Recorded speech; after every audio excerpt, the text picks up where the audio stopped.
Cardinal News is a nonprofit independent online news organization covering Southwest and Southside Virginia. Our community needs reliable information to thrive. As you tune into Radio IQ, think about how the news and stories you hear help you make sense of the world and inform your daily conversations. If you give to Radio IQ, thank you for supporting this work. If you don't, please consider becoming a monthly donor or making a one-time gift during our spring fund drive from March 14th through the 21st, or donate anytime at radioiq.org.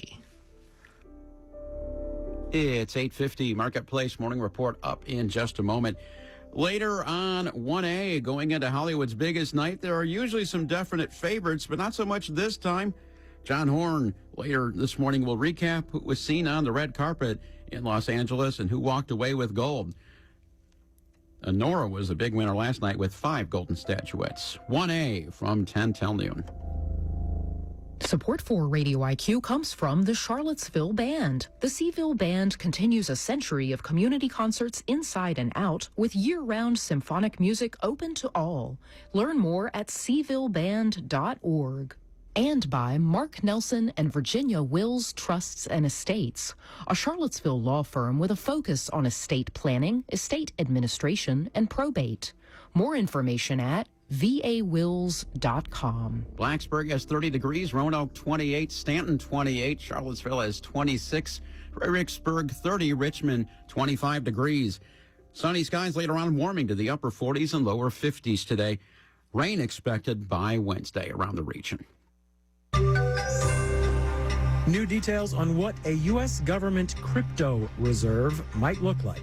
Marketplace Morning Report is supported by Bank of America. Bank of America is committed to helping businesses of all sizes make every move matter. Learn more at bankofamerica.com/bankingforbusiness. From Marketplace, I'm Sabri Benishore, in for David Brancaccio. Hundreds of billions of dollars flowed into cryptocurrency markets in the past 24 hours or so after a Sunday morning post from President Donald Trump named 5 digital tokens to be included in a national crypto reserve. One reason the president gave was to elevate the crypto industry. But yesterday was the first time we got details of what exactly is going into it. The president's announcement comes ahead of a planned crypto summit at the White House on Friday. Marketplace's Nova Safo has more. The 5 cryptocurrencies President Trump named are Bitcoin, Ether, XRP, Solana, and Cardano. It's unclear whether there might be others as well. It's significant. It's the first time that he's talked about including more than Bitcoin in the reserve. David Krause is Emeritus Professor of Finance at Marquette University and has written extensively about cryptocurrencies. He says the less familiar tokens Trump mentioned are designed for specific transactional purposes and make sense to include in a reserve. As for having a crypto reserve at the government level, gold, oil make more sense as strategic reserves. Their utility values is much greater. Therefore, a strategic reserve of the size we're talking about here is more symbolic. Trump has pledged to be a crypto-friendly president, and his family holdings include a stake in World Liberty Financial, a crypto platform. I'm Nova Safo for Marketplace.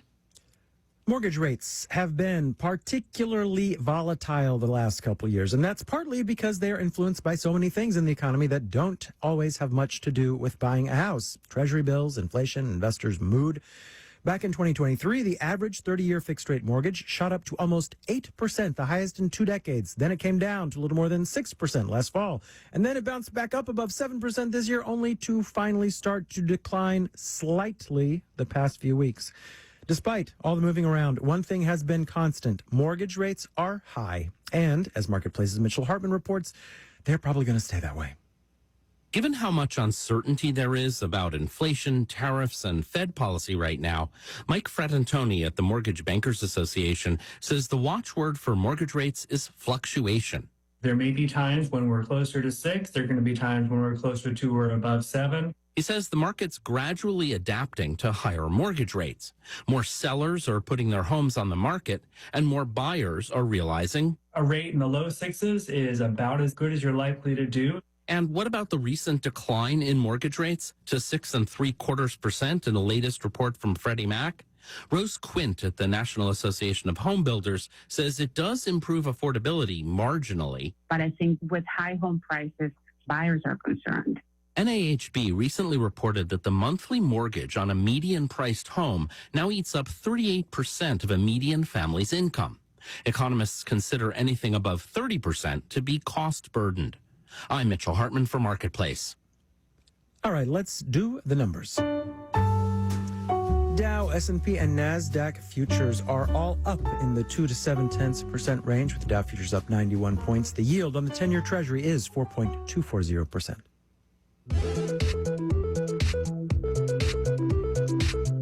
Marketplace Morning Report is supported by Lisa. Lisa mattresses are designed and assembled in America. Plus, Lisa donates thousands of mattresses a year to shelters and those in need. LEESA.com. And by Progressive Insurance with Snapshot. Learn more about Snapshot at progressive.com or 1-800-PROGRESSIVE. Snapshot not available in California or from all agents. Around 20% of the U.S.'s electricity comes from renewables, another 20% from nuclear, but another 40% is from natural gas. So even as renewables have become a bigger part of the supply, natural gas has too. And along with that, so is the delivery of that gas to power plants via pipelines. That is according to the Energy Information Administration. And with electricity demand growing from AC in super hot summers, from data centers, from EVs, there may well be demand for more gas pipelines down the road. Marketplace's Elizabeth Trovall has that. Our electric grid is getting cleaner. Yes, renewables are doing their part, but so is natural gas. People have called it a bridge fuel because it is lower CO2 content than coal. It's pretty flexible in terms of its operations. Ian Lang with the Colorado School of Mines says natural gas is a handy tool to mix with renewables. You need a power plant that can sort of either ramp up or ramp down as wind and solar alter what it's doing like minute to minute. And so gas was seen as very easy to do that. Natural gas is also plentiful, says University of Houston's Ed Hers. Natural gas has become the leading resource for electricity generation following the advent of hydraulic fracturing and the tremendous supply of natural gas that we've been able to generate in the U.S. Natural gas also comes out when you drill for crude oil, which we do a lot of in the U.S. these days. Natural gas is so abundant, it's even driven down electric bills. But hers says only when that natural gas can get to where it needs to be. There are a lot of communities around the U.S. that are not getting the cheapest supplies of electricity because they don't have access to natural gas distribution systems. This is where transmission pipelines and pipeline companies are critical. Tom Sang is with Texas Christian University. Let's just say you're out in Midland, Texas, and there's all these wells, right? There's hundreds of wells. Well, you don't connect a large pipeline to each well. You connect them to a single point. And that goes through a giant transmission.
Good morning, everybody, and welcome to our City Council meeting and our joint meeting with the Roanoke City School Board.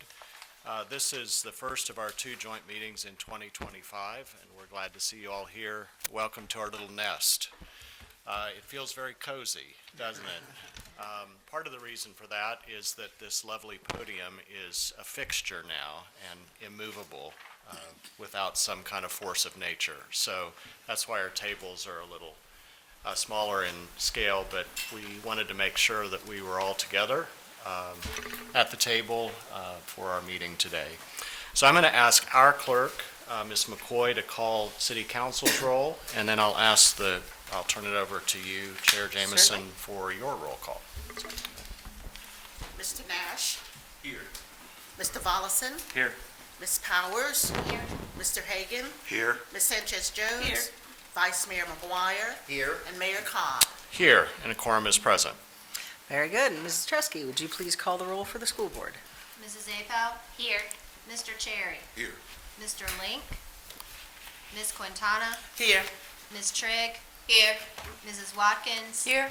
Dr. Jamison? Here. All right, thank you, and we have quorums present for both. So I'm going to invite our school board chair, Eli Jameson. If you would like to share a few opening words, then I will, and then we'll jump right in. Yes, thank you, Mr. Mayor, Mr. Vice Mayor, City Council, and of course my fellow council members. And also, I understand we have some folks in the audience today. Thank you all for being here. We are grateful for this long-term partnership.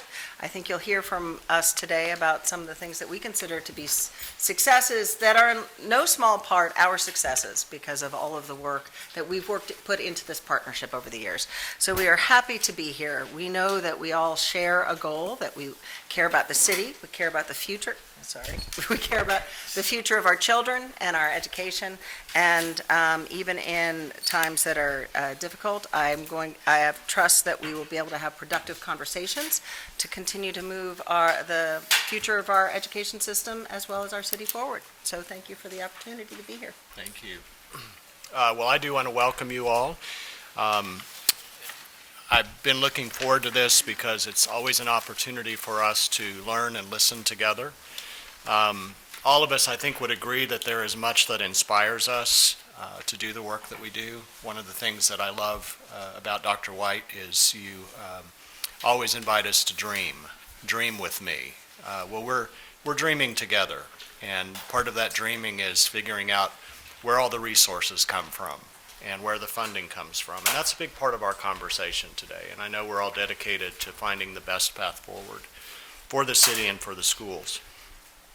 This morning, we're going to listen and learn about our current realities, our growing edges, and the continuing process of developing our budgets for our city and for our schools. I want to remind everyone, we don't have a proposed budget yet for the city. Or I believe for the schools. These are things that are in process. So today's conversation is part of that process. We're going to try something a little different today. I met with Eli this last week, and we were reflecting on the fact that we have a lot of new people at the table. We have 4 new council members. We have 1 new school board member who had a previous commitment, but we have some relatively new school board members. So we put our heads together and we thought it would be good for us to take a little bit of time, not much, but to learn a little more about each other. So I'm going to invite us, and we'll start, to go around the table. Again, share our name. I think we all know our names, but maybe the public doesn't. How long you've been on the school board or city council, and then reflect on this question. Tell us about a teacher who inspires you and why. And this is brief, because I know we could go on and on about a teacher who inspires us. But tell us about a teacher who inspires you and why. Dr. Jameson, I'll let you start. All right. I am Eli Jamison. I have been on the school board 7 years, 8 months, and 3 days. I was just doing that math in my head. And I will say one small little point of privilege I should have said in my open remarks. When I leave at 10:15, please know it's because I have another batch of students at Virginia Tech I have to go teach. So please know that it's nothing other than that.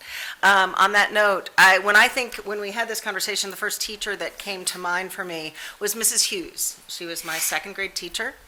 I broke my arm in the second grade, in part because I was always making foolish decisions and fell off the monkey bars, and which we wouldn't be allowed to have in schools today. And she came to my house to check on me, and I was a student who didn't think anybody saw me. And in hindsight, when I think about how she shaped me, she was also one of 2 black women who ever taught me. Well, I will kind of echo that. My 4th grade teacher, I'm Joe Cobb. I'm in my 7th year on city council and have served as vice mayor twice and am now the mayor. Mrs. Atwater was my 4th grade teacher, and she was the first African American teacher I ever had. She was exquisite. She was brilliant. And she made everyone in the classroom feel like we were the best learners that she had ever worked with. And I know that's how she approached teaching with all of her students. But I always have this vivid memory of her and the realization that I didn't really know that she was African American. I didn't. It was, and this would have been in the 70s. But just her presence and the way that she treated all of us, we learned how to respect each other and honor each other through her. So we'll jump over here and go around. Congratulations. Excuse my voice, it's Monday and I'm a Baptist preacher, so you do the math. Name is Mike Cherry II. This is my 4th year on the school board. I started this journey on the school board when I was 29 years old, so very excited to begin. I'm on my 2nd term. One teacher that's made an impact. Those that know, I failed 10th grade twice, but there was one teacher that really believed in me. She was my 5th and my 6th grade teacher. Her name is Miss Kim Brody. She taught me at Mattapanai Elementary School in Upper Marlboro, Maryland, and Rosaryville Elementary School in Upper Marlboro, Maryland. And she took the time to get to know me. Sometimes teachers, they don't spend or they don't invest that time to get to know the student. And sometimes it's hard for a student to learn in an environment where they don't feel like they're even liked by their own teacher. And Miss Kim Brody, she saw me, and I appreciate that. Thank you, Mike. Fajon Nash, been on city council since January 1, 25, and a teacher that, and it's a lot of them for me, because I was in Roanoke City and Roanoke County. But in Roanoke City, in 1st grade, I was held back in 1st grade, and then I was diagnosed with a learning disability. And so the second time around in 1st grade, I had Miss Rhodes at Round Hill. And I remember her really getting real passionate with me one day. It was like, Faison, you are smart. You know, like you have a learning disability, you have an IEP, but, you know, we're going to overcome that. And she really, you know, because I felt like a loser, you know, like I just had to repeat a grade. Like I felt really like just low, lame. And she really believed in me. And that conversation that day is edged in my memory. So yeah, Miss Rhodes. Thank you. Ms. Watkins. I'm Joyce Watkins. I'm rounding out my 2nd term on the school board and seeking your support for my last term. Thanks for the plug.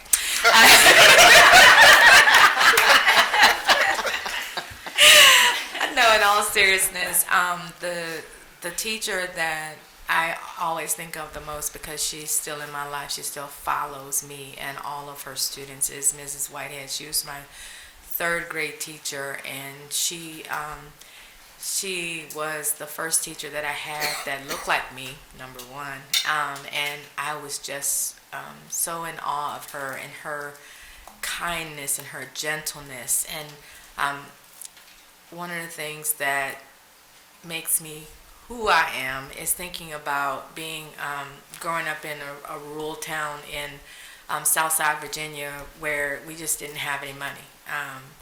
My family was actual sharecroppers. My stepdad was a sharecropper, and we just didn't have any money. And I remember Miss Whitehead and other teachers, they bought me shoes so that I could focus on school. So I think about her. I think about her every time I make a decision when it comes to kids, because I know she's watching, number one. I'm sure she'll be watching on Facebook. So hi, Miss Whitehead. But she is an incredible lady, and I'm so glad that I was able to hopefully make her proud with continuing the work and work to advocate for kids. So thank you. I'm Peter Vollison. I've been on City Council for 2 years now. And I'm surrounded by teachers in my life. My mom, obviously, be my first inspiring teacher. But I think during my time as a student, Dr. Drury was actually, I know Vivian's laughing because we're good friends with Dr. Drury. But she was my statistics teacher back in high school, and I was terrible at math. Good thing the budget season's around the corner.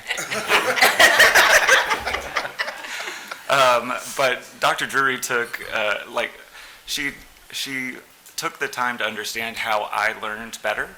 And so she gave me different assignments on the side to help me with my statistics. And she inspired me to actually work harder in math in a subject that I really didn't want to work harder in. So I really appreciate Ms. Drury. Good morning. I'm Vivian Sanchez-Jones, and I have been on council for the last 4 years.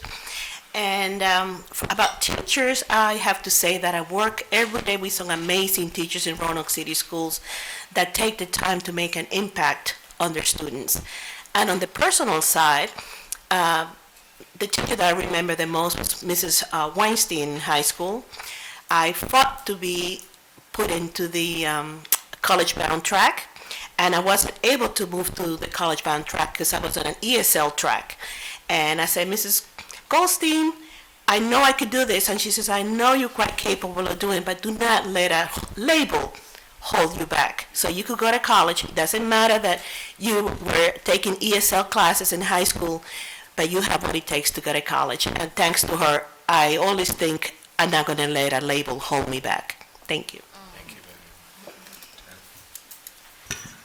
Good morning. I'm Terry McGuire. I was elected in November, so I'm 2 months and 3 days into City Council. And I grew up in Franklin County, and I guess like Fajon, I had a lot of really great teachers that left a mark on me. The first I'll give a shout out to was not actually a school teacher. She was my babysitter who helped raise me for the first 4 years of my life and taught me how to read and to love books. And that's something that I've kept with me all my life and I'm very grateful for. And then second, I guess I'd say Mr. Salibi, one of my high school civics government teachers who instilled in me the importance of strong civic education and being involved in your community. Thank you. Hi, Franny Apel. I'm on the tail end of my 3rd year of my first term, also reapplying, so I followed Joyce's footsteps there. So as far as a teacher who inspired me, so in high school, Mr. Antonini was my AP physics teacher, and he was an alternate certification. He had switched from, geological engineering, and he really cultivated further a love of math and science and cultivated the nerd in me. I mean, I did win a graphic calculator in a physics competition. But I never felt like a minority, even though I was a woman in math and science throughout the years, and he went on to help open a school of math and science in Boise years later. But I also, the first person that really came to mind is a dear friend of mine, Jessica Blandy, who is a teacher, but what made me think of it is, as I've grown up and become a mom, and I also was a teacher for a very long time, is to remember that teachers are people too, and she wears so many hats, and they still bring all of that to the classroom. And we talk about lifelong learning and education, but they're also lifelong teachers, and I've learned a lot from her outside of the classroom, just as a friend and with, advocacy efforts and things like that. So, our teachers still impact us in our everyday lives, even now that we're beyond the classroom. Evelyn Powers, and I've been on council since they appointed me, 13 days. Still learning. Yes, but I have 43 years of experience with the city of Roanoke. In 1963, they didn't have kindergarten, so I started out in the first grade, and I had first grade teacher, Miss Neal, in Roanoke County at Masons Cove Elementary School. But what she did was incredible. She taught us every day. We had to stand up and tell everybody what we were thankful for, and she reminded us about always respecting each other. That all of us have, different skills, different things that we can teach each other. So when someone was struggling with maybe math or something, those of us in the class that were good in math, she would put us with that student so that we could help them. But one thing that she told me that has stayed with me all my life is you're in the first grade and you've got many more years down the road to learn. Don't forget that there's always going to be somebody there that might need your help, and to do that. And, she was absolutely incredible. And, there's a book called Everything I Need to Know I Learned in Kindergarten. I think everything I needed to know about respect and working with people I learned in the first grade from Miss Neal. Good morning, Liz Quintana. Been here 8 months. Yes, 8 months. 2 days. Oh, 9 months, 2 days. Sorry, 9 months, 2 days. Wait, is it 9? Yes. Oh, yes. Sorry. The first person that came to mind was Miss Badillo. I was in Puerto Rico. My mom had gotten sick, and I've always kept busy, so I had to do a couple of things after school, and I was like, well, my mom is sick. My mom it's not going to be able to pick me up, because if you guys think bus was bad here, imagine in Puerto Rico. Just saying. And this woman, she was like, no, I'm going to help you. And for a month, she literally stayed behind 2 days a week to take me home. So Ms. Badillo, to this day, we still talk, and she will forever have my heart. And she was amazing, because she made me feel like what I was doing was important. Good morning, Deidre Trigg.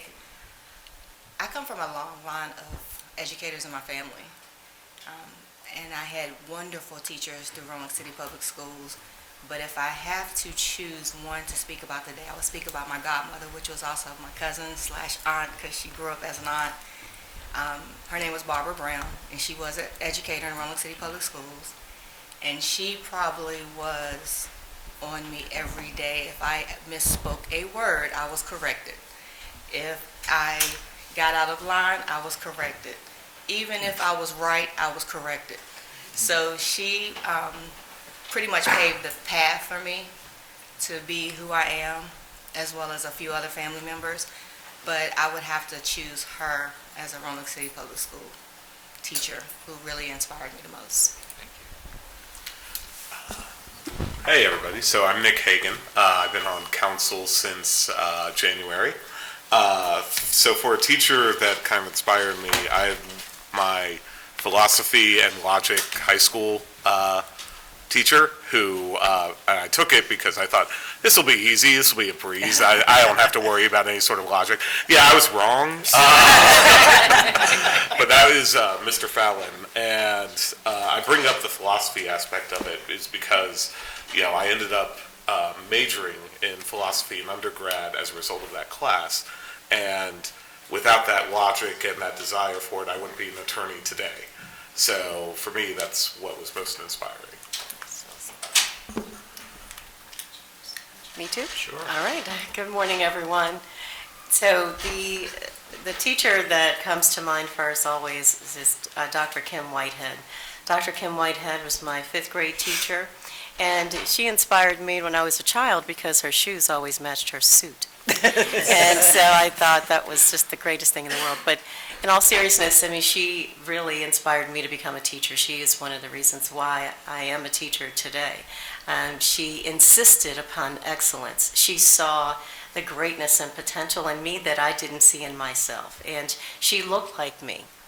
So I could see myself in her, and she saw herself in me. She also ran a modern dance class after school, and so I was part of her modern dance class when I was in elementary school, and I came back when I was in middle school to help her with elementary students because of her inspiration. And she instilled in me that type of excellence, but also an appreciation for the arts. So, Thank you. Thank you all. I appreciate you taking a little bit of extra time to share that. I think it helps us get some perspective on where we come from, who inspires us and encourages us. You saw the range of length of time we've been in our roles, from 13 days to almost 8 years. So in a certain degree, we're all relatively new to this work, but we're all very committed to this work. So today, we're going to focus on some contextual information and updates. I felt like it, and we both felt like it would be important for especially those who've not been on council or the school board for a while, since the Equity in Action Plan was presented and adopted. And we'll start out with that, Dr. White. If you would guide us through the Equity in Action Plan progress and updates. I'll stand so that I can see everybody and you can see me. Well, good morning again, Mayor Cobb, Vice Mayor McGuire, City Council members, Madam Chair, Madam Vice Chair, members of the school board, members of the City Council, Mrs. Turner, and other guests. Thank you for having us here this morning. I do also want to thank our staff members who are here with us today. We have an amazing team. And I also want to thank the several parents who are here to show their support. So raise your hand. Very good. Thank you for being here. They are members, PTA members, Education Foundation members, members of the Central Council PTA, and we appreciate their time. In the interest of time, we have provided answers to your questions, the questions that you submitted ahead of time. I figured the discussion would be quite robust today, so you have the answers to your questions in your packet for your reference. So I do want to start, when we talk about equity in action, I want to start with a point of gratitude. So I just want to say thank you. Thank you to the council, thank you to the school board as well as to our community for seeing education as an investment and not as an expense. Before we get started, just a reminder of who we are for those who are relatively new and for those who are watching. I'd also like to take you on a little bit of a journey about how we've changed even since the beginning of the Equity in Action program, the initiative that we started 4 years ago, that we got approved 4 years ago in 2021. So just to let you know who we are, again, you have some fast facts up on the screen. We are a beautifully diverse school division with about 14,000 students. And as you can see from our demographics from the 2023-2024 school year on the screen there, we are a majority minority school division. And as you can see, we provide a significant level of services for our students.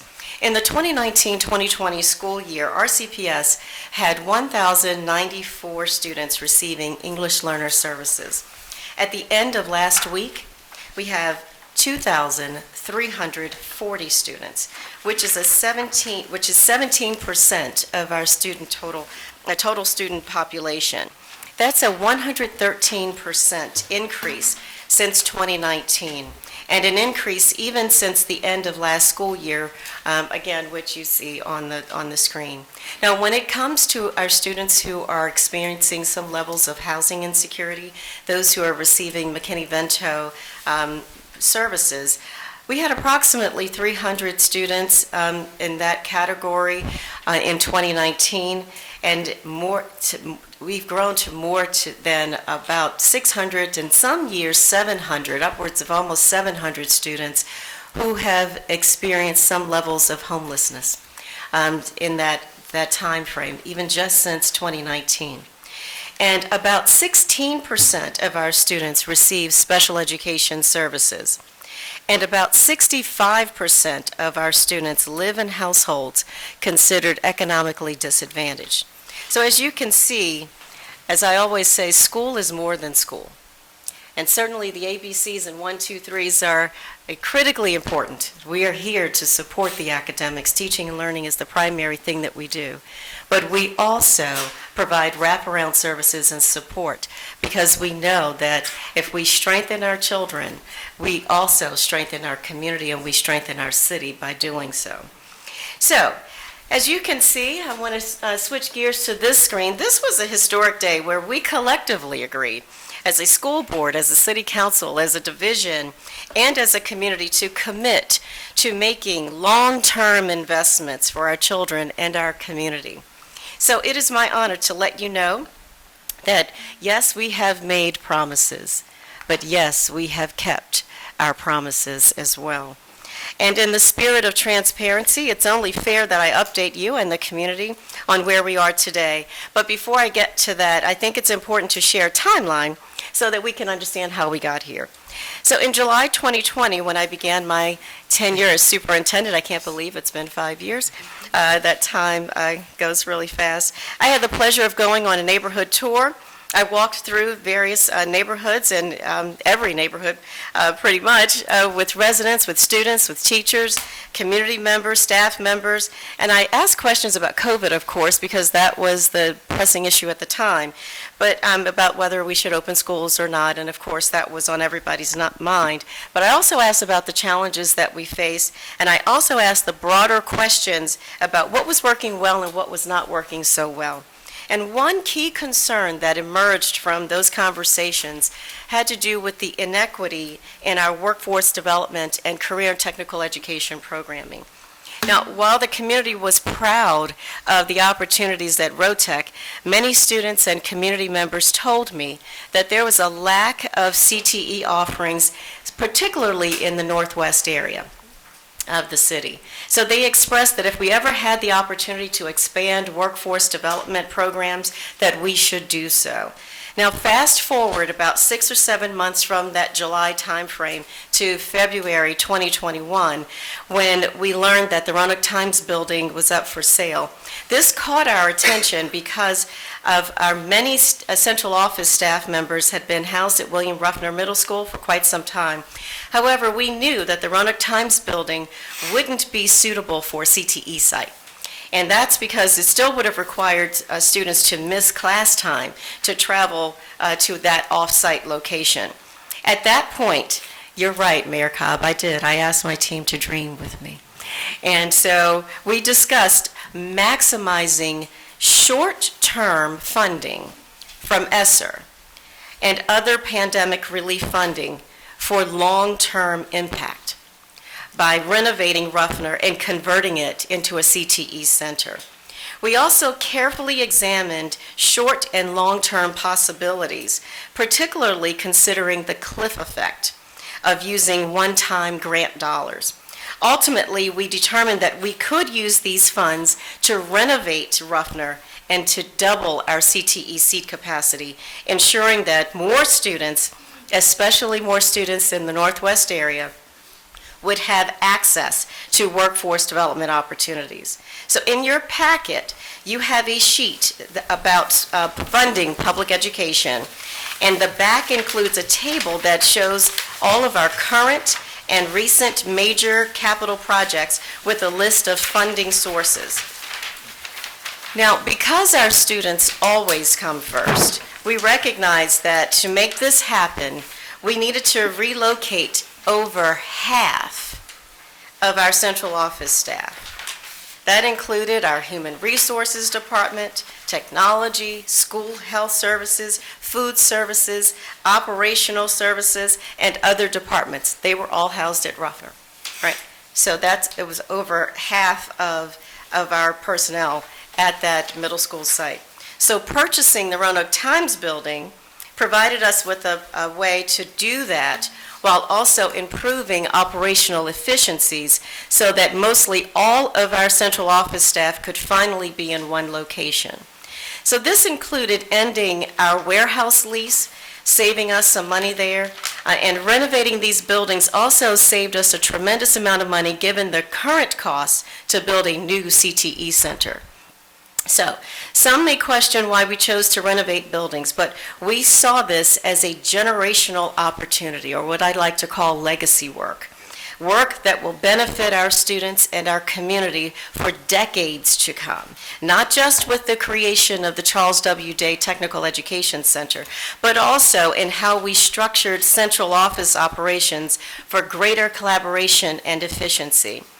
If COVID taught us anything, it's while that virtual work has its place, there is no substitute for in-person collaboration. The new building provides a modern, accessible environment that supports our staff and the community, and it's one that I believe that we can all be proud of. As you can see on the screen, former Secretary of Education Arnie Duncan once said, "Schools thrive when their leaders, teachers, and support staff have modern schools and spaces to work effectively and creatively. Students remain at the center of everything that we do, and in order to provide our students with what they need to succeed, we must also ensure that our central office staff who provide critical support to our schools have the tools and space that they need to collaborate effectively and to support our schools. Previously, staff were spread out and dispersed across multiple locations. By bringing everyone together in a centralized location, we are maximizing efficiency and ensuring more time is spent focused on the work that directly supports students. The new downtown location is also highly accessible for families and school-based staff, conveniently situated across from the bus depot. Additionally, being located near the municipal building strengthens our ability to collaborate with City Council and other city leaders. In many ways, this move brings us full circle. Not sure if you're aware of this, but the original Roanoke High School once stood where the municipal building is today, and later served as RCPS's central office, making this a meaningful return to a space dedicated to education and service. Now, we are preparing to cut the ribbon on the William B. Robertson Administration Building next month. The final phase of this initiative, which will be the Community Empowerment Center, located in the original Lucy Addison High School in the historic Gainsborough neighborhood that, as you are well aware, suffered the devastating impacts of urban renewal. That's set to open in July of this year. So why is this important? Because it represents another promise made and another promise kept.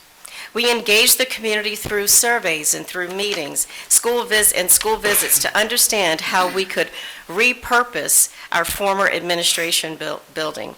And the response was clear.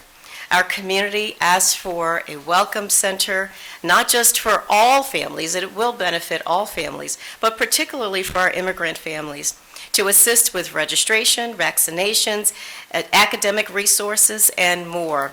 The Community Empowerment Center will also house adult education programs and provide expanded mental health services, which the community identified as a critical need.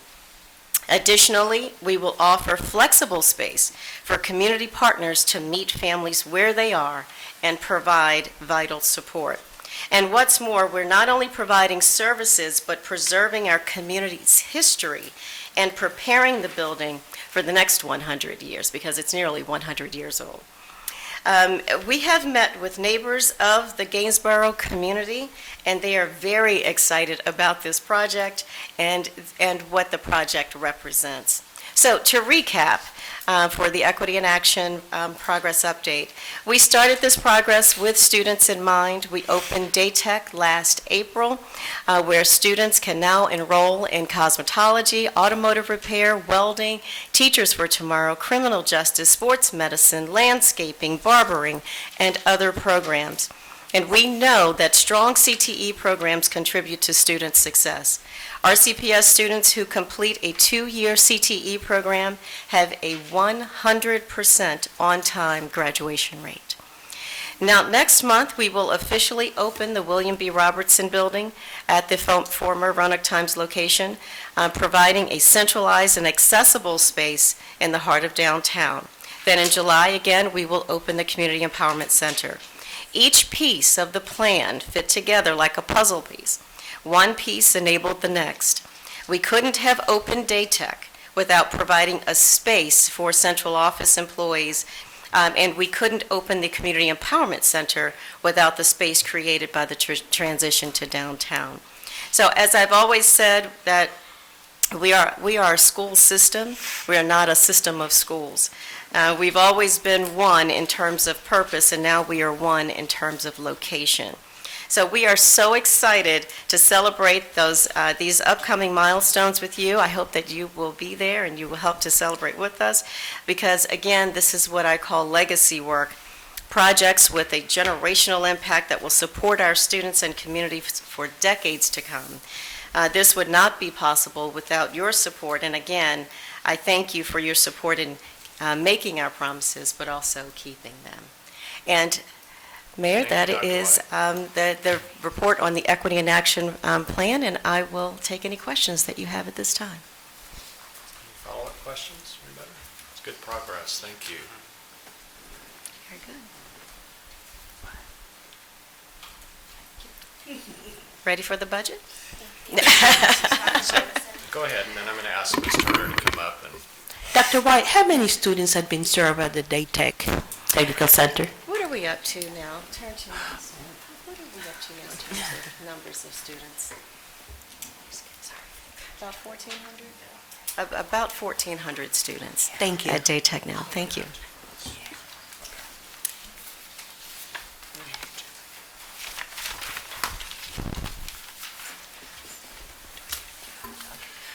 We're having a little bit of a moment because we realized we did not approve the agenda for the school board.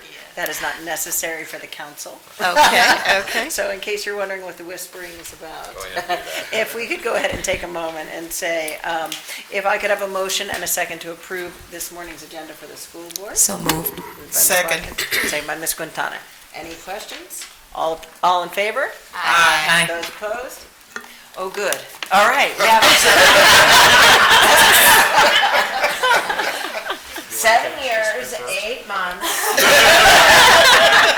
yeah, we'll go ahead and segue. Okay. So, Dr. White, we're going to go ahead and segue into the budget and funding conversation. Okay. And we've invited Dr. White, as well as our city manager, Val-Marie Turner, to give us a brief current situation for the city budget and our CPS budget. So, Dr. White, Okay, very good. carry on. Thank you. Very good. So before I get into the specifics, I do want to acknowledge again our team and some of our recent accomplishments that I just would like the council, the board, and the public to be aware of. We just received a mid-year data briefing because I don't think it's possible to talk about the current budget situation without talking about our where we are as a school division.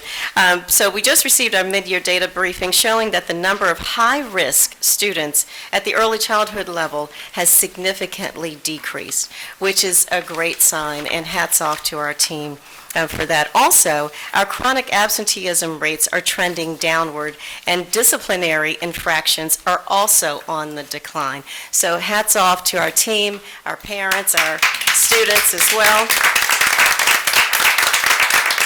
As you know, we have invested in what we call Staying Safe by Staying Connected programming, including an annual student job fair that we hold every year. We've also made progress when it comes to staying champions for the fine arts, for our athletic camps and programs, as well as our academic programs. We are also able to fully implement the 25 additional safety measures over the past few years and enhancements. And so you'll go in and where you see, for instance, at Hurt Park, you'll see a completely new vestibule there, right? So we've made again, promises made, promises kept. We've utilized all of that funding, and all of those safety measures have been put into place. So we have made great strides in infrastructure, and as well as on the academic side as well. But beyond academics, I do want to emphasize, again, our gratitude for the city's ongoing commitment to adequately funding education. Year over year, you've demonstrated that commitment through the 40% of revenues allocated to our schools. This support is vital because education is a community effort. In terms of our current budget, our financial standing remains strong. We've had our fiscal audits, both internal and external audits, have consistently come back clean, showing that we are managing our funds responsibly. These funds have allowed us to enhance curriculum, provide professional learning opportunities for our teachers, as well as to recruit and retain staff. As an urban school division, we are in a unique position, and I've heard many of you talk about this, and that is teacher shortage. Across the country, urban school divisions are suffering with teacher shortages. We're in a unique position because statistically speaking, we don't have a teacher shortage, and we're very, very proud of that. And so we believe that there's a reason for that. We have created an environment that supports and values our employees, and we strategically allocated ESSER funds for one-time expenses, allowing us to shift our salary scales upward to be competitive. As I mentioned earlier, we are the second largest employer in the city of Roanoke.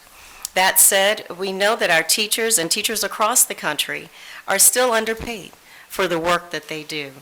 They are not only educators, as you know. Educators wear many, many hats, and if you're in the field of education, no matter your role, many times those roles are blending. Sometimes you're teaching, other times you're serving as a social worker, counselor, right? And sometimes a medic, right? There are sometimes family counselors. That all of our educators wear multiple hats, and that's why we're so incredibly proud of the work that they do. So we will continue to advocate for fair compensation because we know that the entire system should be designed to support our classrooms. Now, while we are not yet where we want to be, we are making steady progress. Our financial outlook depends, however, on not just city funding, but also federal and state funds as well. You've likely heard discussions about dissolving the Department of Education at the federal level. Now, while we don't believe that those federal funds would completely disappear, or at least we hope not, it's important to note that those federal funds, many of those funds will support many positions, and as well as student meals, after-school programs, and services for students with disabilities. So a shift in oversight from the federal to the state level could impact these resources. So as a school division, we do need to position ourselves. We don't need to keep our heads in the sand, right? We need to position ourselves, and we need to be prepared for any changes that may come our way from the federal level. Now, at the state level, we have already seen changes. Our state safety grant, for instance, which typically provides us with about $150,000, was reduced this year to just over $25,000. Now, that difference, of course, we're going to cover those costs from the general fund because safety is a priority for us. But that cost will now need to be locally funded because we remain committed to safety. Additionally, the new accountability standards require us to purchase a new reading series sooner than anticipated, adding unexpected costs. So with these changes, we are already expecting to need to cut $2 million from the budget. Now, locally, we know that the city is assessing its own financial position, and if we must have a level-funded budget rather than a needs-based budget, we will face an additional nearly $7 million shortfall, and you can see that there on the screen. That would mean eliminating vacant positions both at the school and central office levels. School-based vacancies may also remain open, potentially increasing class sizes. Some central office vacancies that departments have requested to fill would remain unfilled, which affects oversight, evaluations, and some of the day-to-day operations. We also have to meet new standards of quality requirements set forth by the General Assembly, including the need to fund 40 additional English learner resource teachers to maintain our accreditation.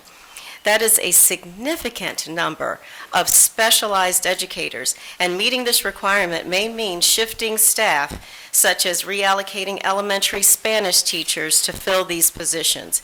If that happens, our elementary Spanish program as we know it would no longer exist, and we would need to explore technology-based alternatives instead. Additionally, we had planned to offer a 3% raise to employees to remain competitive and to meet state requirements.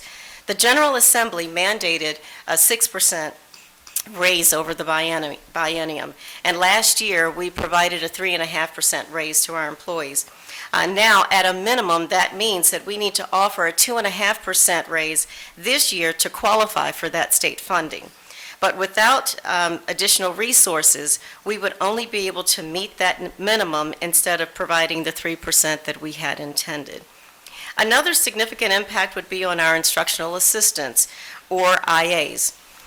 We had planned to implement a tiered salary structure based on job responsibilities and credentials, but that would no longer be feasible for us. Also, health benefits may be affected. To control costs, we are considering increasing deductibles, which would mean employees paying more out of pocket for health insurance. Preventative maintenance is another concern. Many of our buildings are aging. We've talked about this when we talked about the Community Empowerment Center. We need to ensure that they remain safe and functional, particularly our school buildings. Without adequate funding, routine maintenance could be delayed, leading to more costly repairs in the future. So these are just some of the practical realities that we must face if we do not receive the funding necessary to meet our needs. Our goal is to continue providing the best possible education and support for our students and staff, but we must be transparent about the challenges ahead. I think it's important for us to be open and honest with each other about this current situation, so I do appreciate the opportunity to lay out some of the realities that are before us. And I also want to be transparent and let you know that my duty as superintendent is to put forth a needs-based budget for the school board's approval, according to the Code of Virginia, which is 22.1-92. And I still plan to do that with my school board's support. So we are grateful again for the city's partnership and for the school funding policy, which provides our CPS with 40% of most budgeted city revenues and allows us to be proactive in our planning. Under that policy, which was just amended just last year, our CPS would receive 40% of the city's increased local revenues, or over $6.7 million. If we had level needs, we could consider proposing a level-funded budget. However, we have increasing student needs, so every bit of that 40% is essential. And many of us know that the 40% isn't quite 40%, because when we back out the paybacks, right, what we pay for our SROs, we give back to the city, and we carry our own debt service. It's more like 32% in actuality. So we do need every bit of that because our needs are continuing to grow. That's our student needs. So as superintendent, I do implore you to continue to lock arms with us to provide this dedicated funding. Dedicated funding creates stability in the organization, And when there is stability, our student programming can remain intact. Our employees know that their positions are secure, and our families and community know that, again, as we lock arms together as a school division, school board, and city council, that public education is our priority. Thank you. Thank you, Dr. White. Appreciate it. I'm going to ask our city manager to come, Valerie Turner, and follow up and share the city's realities, and then we'll be able to reflect with some questions, follow up.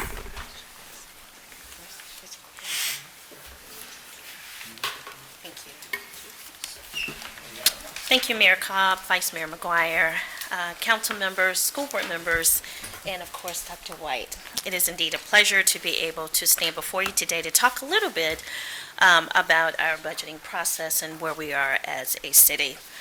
Our budgeting process, we have been providing regular updates to City Council both on February 3rd and the 18th. And we do have an additional update that'll be coming later on this morning as well. As I shared with City Council during our February 18th briefing, the financial challenges we face are significant and include, but not limited to, inflationary cost escalations, primarily technology-related contracts, utilities, and other non-discretionary expenses such as the provision of the jail, medical services, which will be an increased $2.4 million for us. Compensation continues to be a challenge. Attracting and attaining quality employees, past efforts to enhance compensation have simply not just been sufficient. Overtime costs, primarily in our public safety due to vacancies, infrastructure, including our HVAC mechanical system replacement, electrical system replacement, information technology, and vehicle maintenance and vehicle replacement. Additionally, as I stated, we're going to be talking a little later, our finance team and our financial advisors, Davenport Public Finance, to give an update on the city's capital improvement program, our debt service, and strategies for additional revenue. Just to recap, the FY 2026 incremental revenue growth projection is approximately $23.2 million. And again, revenue growth is not sufficient to address identified expenditure issues. After adjusting the Roanoke City Public Schools share based on our current policy, also our social services revenue, the state street maintenance funding, approximately $12.8 million is available for the city to address its priorities. In comparison, as documented in a recent briefing, the Roanoke City Public Schools anticipated total revenue growth of approximately $19 million if the incremental revenue of $6.7 million in local funding is provided. Also on the 18th, I provided a historical context of projects and commitments that have shaped our current outlook. Since the adoption of the formal school policy in 2011, as again, education is a top priority for the city of Roanoke. The city has provided significant support to Roanoke City Public Schools that is evident by some of the comments that were made by our superintendent, Dr. White. Also, it also helped to develop a very healthy undesignated fund balance and capital projects and fund balance.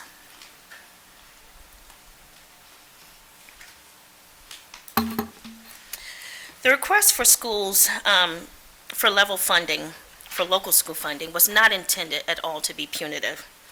It was intended to facilitate the recalibration of local funding provided to schools given the level of past support and pressing city needs. This level of support has directly impacted the city's ability to sufficiently address the budget priorities. Again, compensation on the city side is not fully competitive. Funding for capital replacement is not sufficient, and there are a backlog of projects. A few other expenditure obligations. We talked a little bit about the Berglund Center. We provide $2.6 million to the Berglund Center plus capital improvement. However, that funding number could change as we are responsible for covering all net losses. Additionally, there's an increased request for the Greater Roanoke Transit Company in requesting a 33% in funding. Employee compensation absolutely remains a challenge. Currently, we have 234 employees making below a livable wage of $42,000, 34 of which make less than $32,000. The Adult Detention Center has a $2.4 million contract increase for medical services. Capital maintenance for city-owned facilities is increasing as we can no longer defer maintenance. The example that I gave on the 18th is we need at least $4.3 million for elevators alone. That does not include our air handlers, that does not include our boilers, and it does not include vehicle replacement. Lastly, overtime and temporary wages have indeed skyrocketed. So I have 3 closing remarks, and they are the same. This is a very, very difficult budget year. Our expenditures are outpacing our revenues. I have met with each department to discuss their budget requests, and we continue to tweak those budgets as needed. And if you recall, we have one pot, and we have a number of different constitutional officers that are also submitting their budgets to us as well as the school. And our job with the city, education is by far one of our top priorities, absolutely. But we also have the entire city that we also have to fund. And we definitely have some issues and challenges that we need to address. Employees are absolutely our greatest asset. And so I want to make sure that we can provide a minimum of 3%. I would like to bring the 234 employees up to a livable wage, which is about $1.67 million. As a new city manager in Roanoke, my goal is to continue to develop the partnership and the collaboration with the schools. I do not want to do this in isolation. I've had the opportunity to speak a number of times with Dr. White, and our goal is to work collaboratively together. And we are excited about where we can go as a unit, as a collective, and I'm excited as we move forward. But I would be remiss as the city manager if I did not explain where we are financially. Thank you. Thank you, Ms. Turner.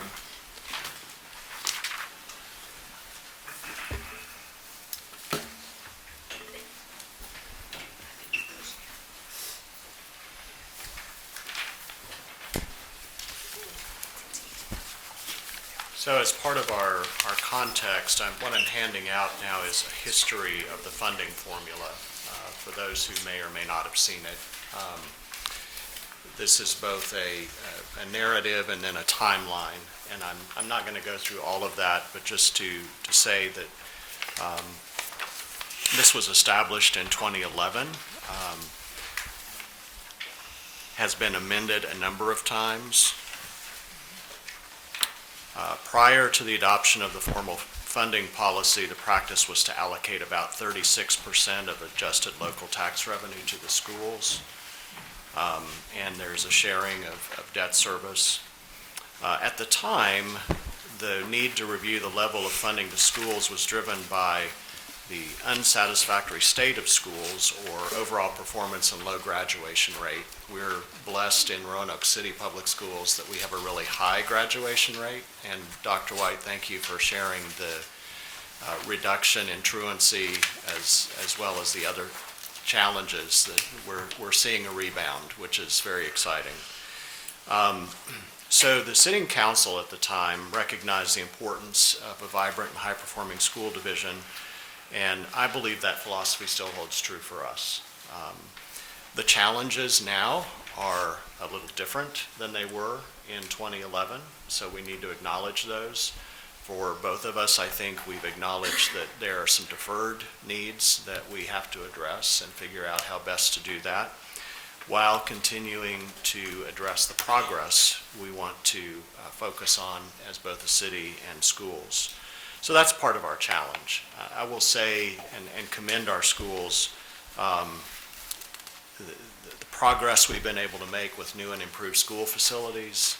The Equity and Action Plan is exemplary. The much improved performance and improved graduation rate. State funding, I think, has gotten better to a degree, but it's still challenging in terms of the level of support that we hope to get from the state. And I want to commend both Dr. White and Ms. Turner for being honest and transparent. You bring, both of you, and all of us, a level of integrity to this process. I think that when we have focused so much on trying to get across the finish line every year, we haven't necessarily had the opportunity to do a deeper dive. And I think both of you, you've been here 5 years, you jumped right in to do that, and Ms. Turner, you've done that immediately. But that reflects in a very transparent way where we are. And so the challenge before us is how to continue to honor to the best degree we possibly can, not only the policy we have, but any adjustments to that. And I want to reiterate, I certainly don't support, and I don't believe there's ever been any conversation about eliminating this policy. So I want to say that, and I know you said that the other night. That is not on the table. Looking at if we need to amend it or adjust it, this is the primary reason. I know it was contentious at best at times related to the surplus. That was in part a reflection of the emerging reality for the city. Not a reflection against the schools. We certainly don't want to be adversarial, but I think it's a reflection of our realities and how we can best move forward. So I wanted to give a little context for the funding formula and make sure you all have that in front of you. As Ms. Turner mentioned a few minutes ago, for those of you who might be able to stay a little longer in our regular agenda for the city, we'll have our regular budget update, and Davenport and Associates will be here to share information from their perspective on models that we can utilize. And there was one more thing I was going to say on this, but I can't remember. So we're going to shift, unless you have questions, I want to shift to the high school project, because I know a lot of the questions were about where we are with that. But I'll pause for a moment. Are there questions just based on what you all have heard related to the current realities for the schools and the city as we continue these conversations? Mr. Mayor, with your permission, I'd like to just, because I may actually have to go teach my own class in the middle of the next presentation, I want to echo your sentiments. I want to thank City Manager Turner. Thank you, as well as always, our Dr. White. This is probably the most clear and most transparent beginning to a conversation like this. And I certainly appreciate the effort as well as yours in trying to have a different kind of conversation, which we have tried to have previously, but as you mentioned, didn't land the same way. So I do certainly appreciate the effort. I would also like to just mention in Dr. White's presentation, one of the things I would add when you get to the point where we're talking about fund balance, one of the things that we learned during the creation of the Equity and Action Plan was the need for us to create a capital funding line item in our budget. So one of the things, because we became very clear, one of the learnings we had was the impact we have on the city's fund balance. So one of the things that we are cognizant with our fund balance is, as we are above our own policy, we are looking for ways to move funds into the capital improvement so that these numbers that ultimately you get stay as manageable as we can make them, given that we don't manage revenue streams. The other piece that I would hope, because I may have to leave in the middle of all this and I won't belabor the point, is I hope that we can come to a point of a process to continue the discussion. I don't imagine we're going to come to any resolution today. I would hope that through this conversation we can find a way to continue the conversation outside of this meeting now that we have this set of shared information? Because I think the next subject is really exciting and also scary, and I don't want to take any more of our time. Yeah, and we will address that at the close when we're talking about communication strategies, about Yes. moving the process forward. We spent some time talking about that, so we will talk about you after you leave. Perfect. That's my But only in a favorite. positive way. Televised, too. All right, Dr. White, we'll turn it back to you for a brief briefing on the new, on where we are with the high school. Very good, all right. So as you may recall, last fall, City Council and the School Board supported our efforts to explore 3 potential solutions to address high school overcrowding, which was identified as a top priority in a feasibility study conducted by Spectrum Design. The options included, 1, potentially renovating the Jefferson Center to establish an arts and sciences magnet school, 2, expanding our existing high schools, or 3, constructing a new high school. So over the past several months, our team has worked closely with RMM and Foresight Design to conduct a comprehensive, a comprehensive Phase 1 feasibility review of these options. So today you will hear a brief overview of our findings, which we presented to the school board last week. At this time, I'll turn it over to our Chief Operations Officer, Mr. Chris Perkins, to provide this overview. So, Mr. Perkins.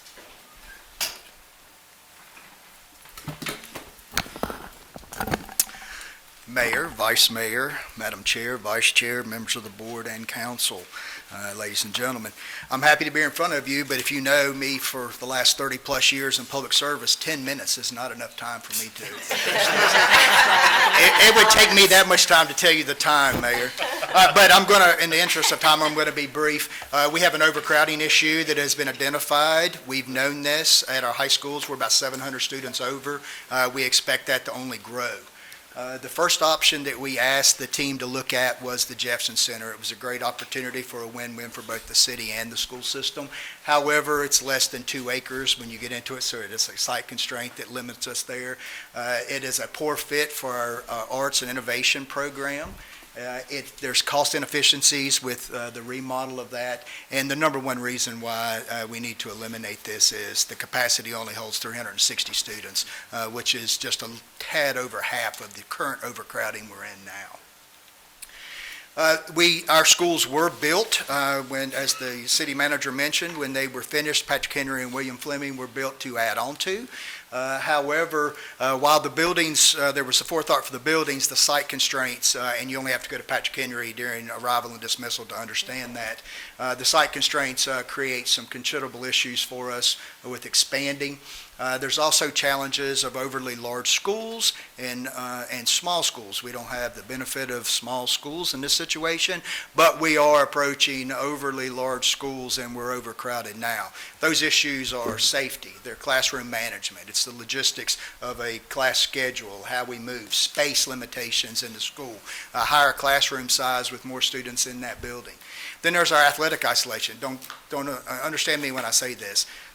Our primary responsibility is academics and the education of our students. However, athletics, activities, and arts only enhance that ability for our students to be successful. But use athletic isolation as an example. We had to get a waiver because we are Class 6 in the Virginia High School League. That waiver brought us back to Class 5. There's only one Class 5 school within 3 hours of us, and that's Franklin County High School. Our students miss out on all region opportunities because they're not seen into the regional tournament, all state opportunities, and our students miss out on playing. They can be undefeated and place at a lower ranking in the region because of the point totals, because we play smaller schools than we are. Just an example, but it does contribute to the academic success. And then the limitation of future growth. Once we build the additions, if we were to do that, it would only stress the entire neighborhoods around both schools. We already have queuing issues for our buses. I'm happy to say that now the 42 and 40 buses respectively between Patrick Henry and Fleming are on time now, so there's no room for them. So they have to wait out in the street. While, that's a great problem to have, it's still a problem. We also, we have to have safety plans just because we, at both schools, we have interaction of parent pickup and arrival with our buses, which is a bad situation. And we have student drivers along with student walkers that we have to negotiate at those sites. So that brings us to this quote. And you heard the superintendent talk about who we are and the diversity, the fabric of our schools. This is very pointed. It says size especially important in schools attended by the most disadvantaged students. In schools enrolling large numbers of minority and low-income students, learning falls off sharply if schools become larger. We have to consider that for the future when we move forward. So that brings us to the option. If you look at not just the impact on athletics, but if we, and there is, when you look at the expected growth and you look at our current overcrowding, there is an optimal number for us, and that's 1,450 students. When you look at that, that brings us down to Class 4 for athletics, but it also creates more or better safety and security situations for us, better academic situations for us when it comes to the management of our schools. It gets our instructional leaders back into instructional leadership and not just a logistical and administrative leadership that they're having to concentrate on now. Just imagine 6 lunches. If you've been to William Fleming or Patrick Henry, those lunches start at 10 o'clock and run through the afternoon, and that's a problem. So we have to consider that. So our optimal number is 1,450. We're blessed in that you heard from Equity in Action. We have a CTE center attached to both of our current high schools. When we're looking at the third high school, we are considering a CTE-like attachment, and that would be the arts and innovation. We know arts is very important not only to this valley, but to the academic success of our students.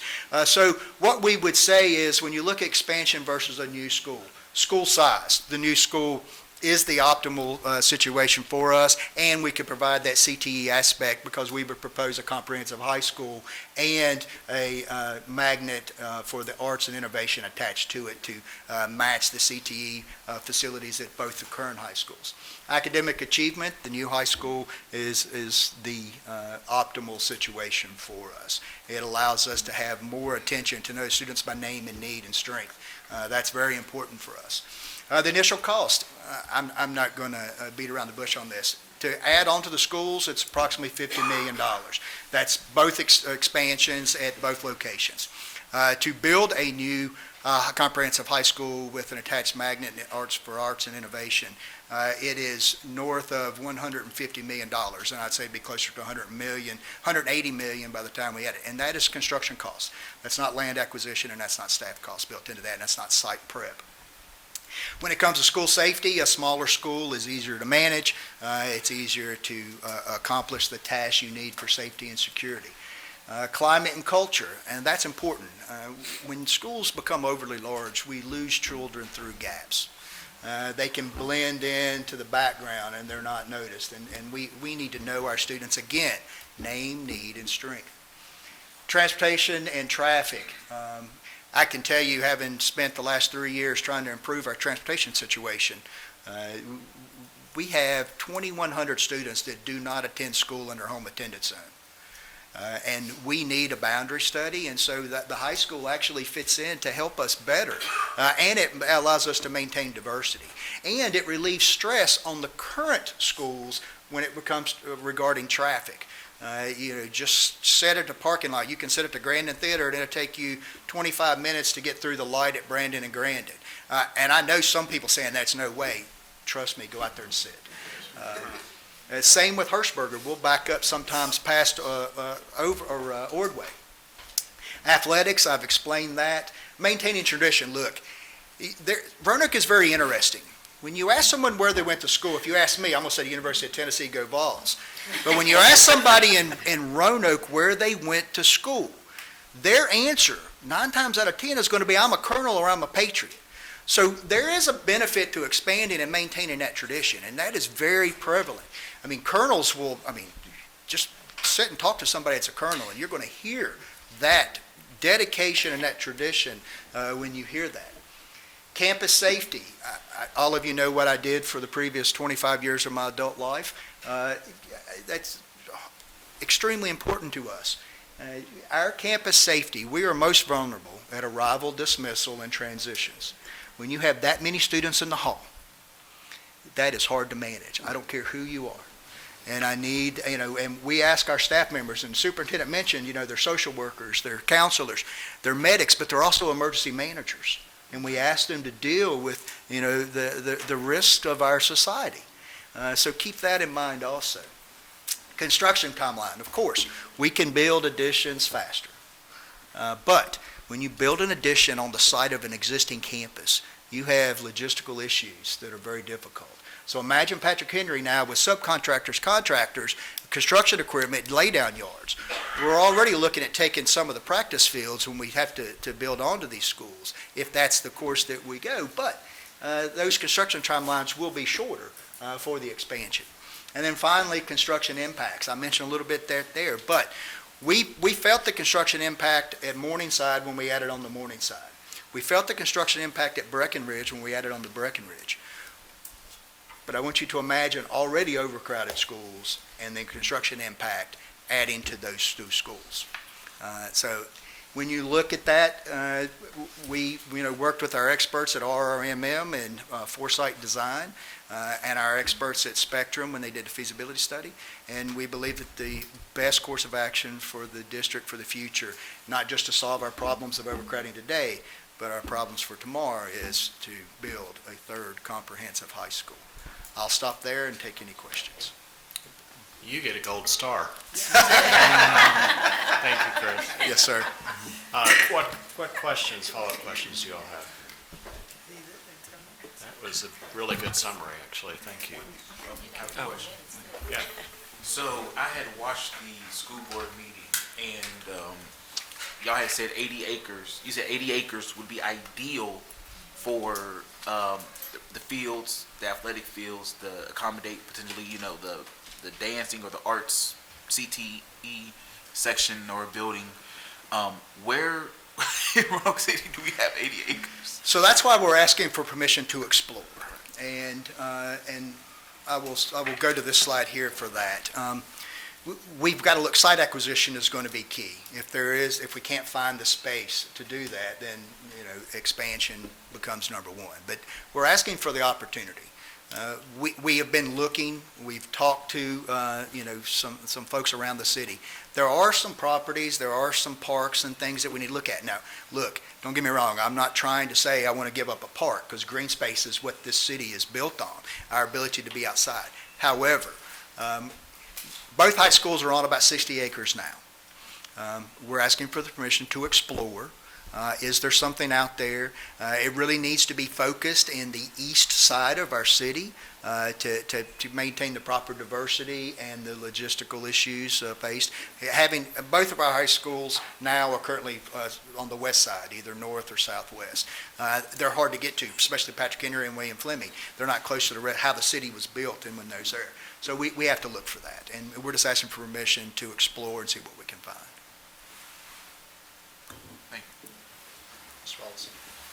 Yeah, my question is about the enrollment. You have the enrollment capacity being at 1450 for all three. How long does it take for us to reach those capacities? So currently, we fluctuate Patrick Henry right around 2,050 students and right around 1,950 students at William Fleming. Our projections run out through the year 2050. Remember, Roanoke is a very welcoming city, and you heard the superintendent talk about the numbers of our English learners that have come into our city.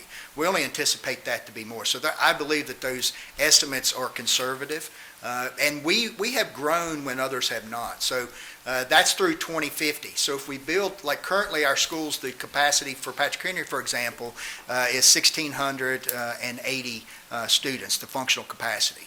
It's a little less, 1,657 for William Fleming.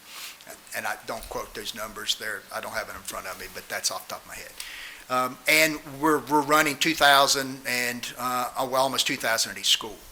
So by building it for 1450, we have space at the Patrick Henry and William Fleming after that for even more expansion. And the 1450, of course, would have a functional capacity larger than that.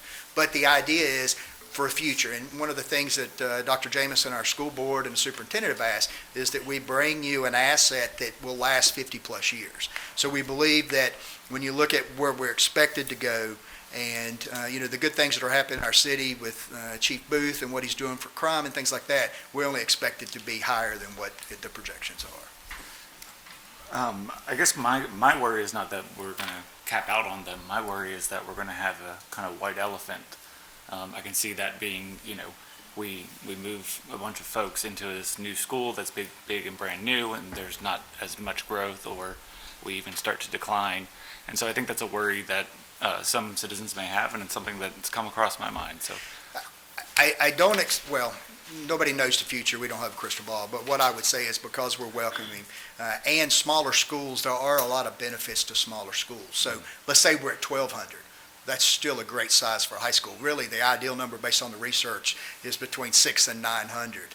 And so we would still be over that even in our situation. But we think that's optimal for Roanoke based on how we function and this level of services.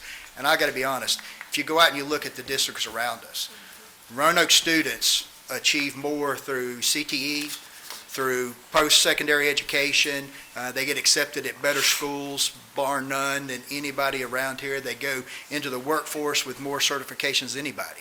I think that's a draw. And I think when you build it, to use Field of Dreams, I love sports, they will come. Thank you.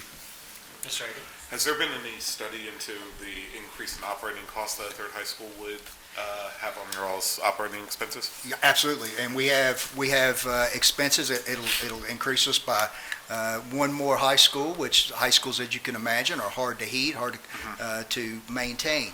That's about 380,000 square feet. So we're looking at ways we can offset that. So we know that will increase. We know that staffing costs will increase. All of those things come with a new high school. But how we're doing it is, with our sustainability efforts, to further add to that, we are going solar.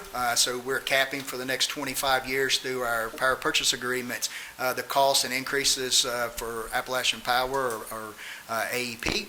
And we're keeping it at a less increase. And through that, we're also looking at electric vehicles and how we use those. We're being more efficient in how we clean and the tools that we're using.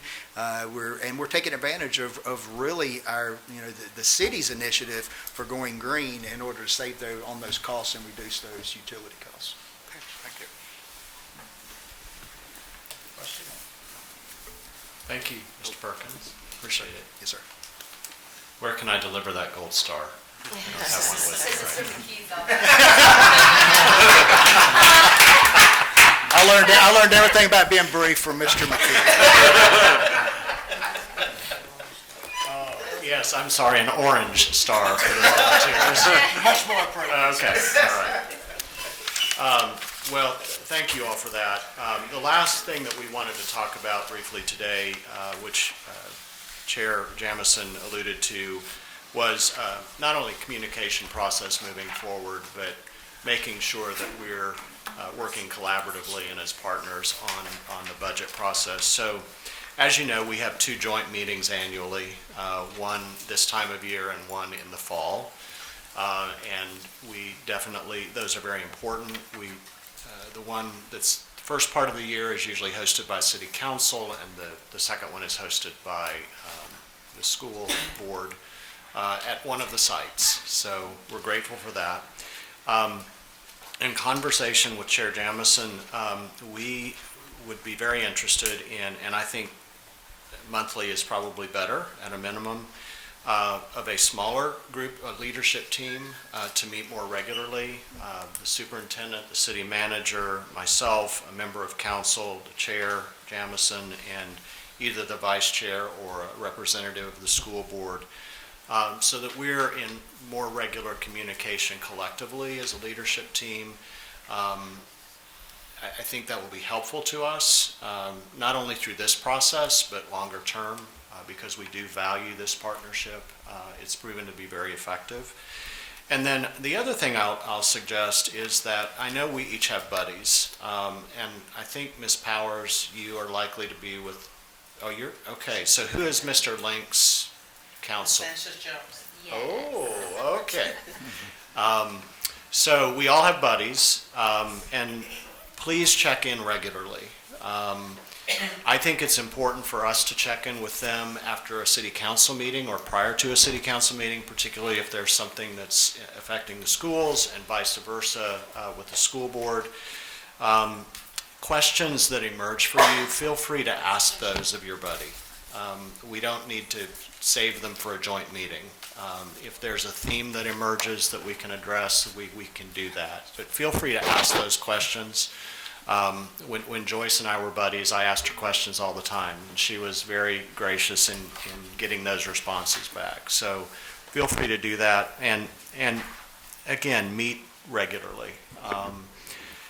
So we're hopeful that these three things will be helpful to us moving forward, and we'll be in touch with you all about the monthly leadership meetings so you'll know how that's progressing forward. So are there any other questions or comments, Ms. Powers? Is there any way we could get copies of the presentation Sure. that the school board did for us? Yeah. That would be most helpful. Yes. I'm good at taking notes, but I can't remember all that. Absolutely.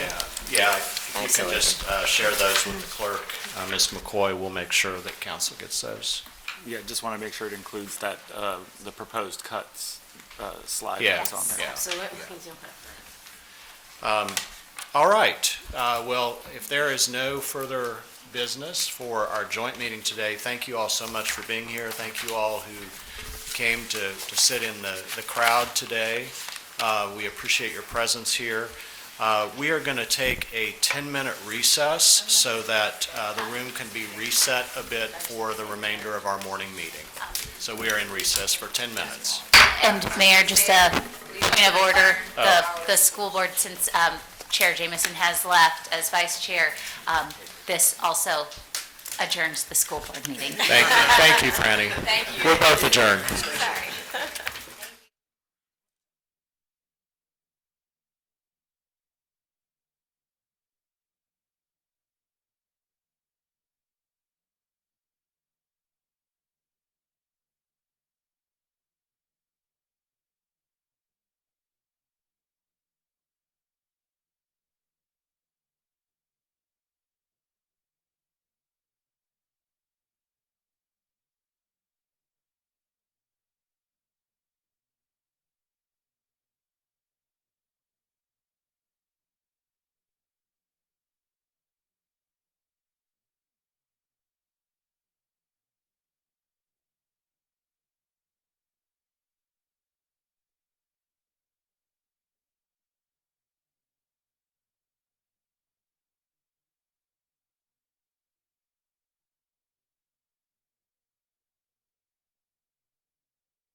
Welcome back to our morning session of Roanoke City Council.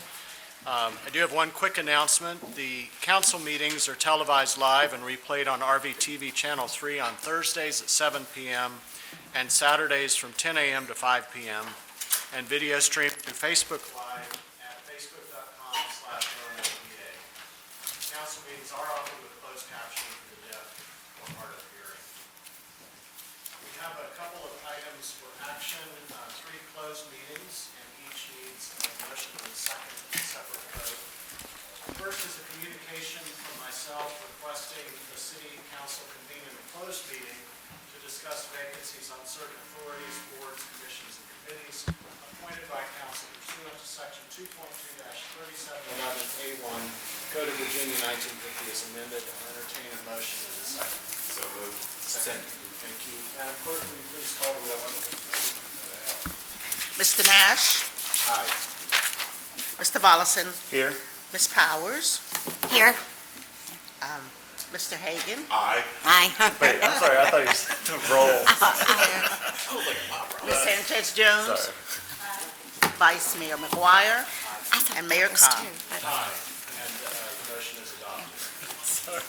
Communication from the city attorney requesting the city council convene in a closed meeting to consult with legal counsel regarding a certain legal matter requiring the provision of legal advice by the city attorney concerning a prospective business or industry or the expansion of an existing business or industry where no previous announcement has been made of the business or industry's interest in locating or expanding its facilities in the community.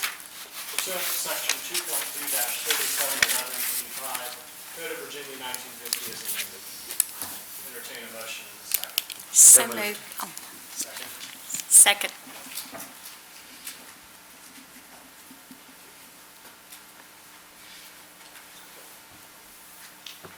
And I'll ask our clerk to please call the roll.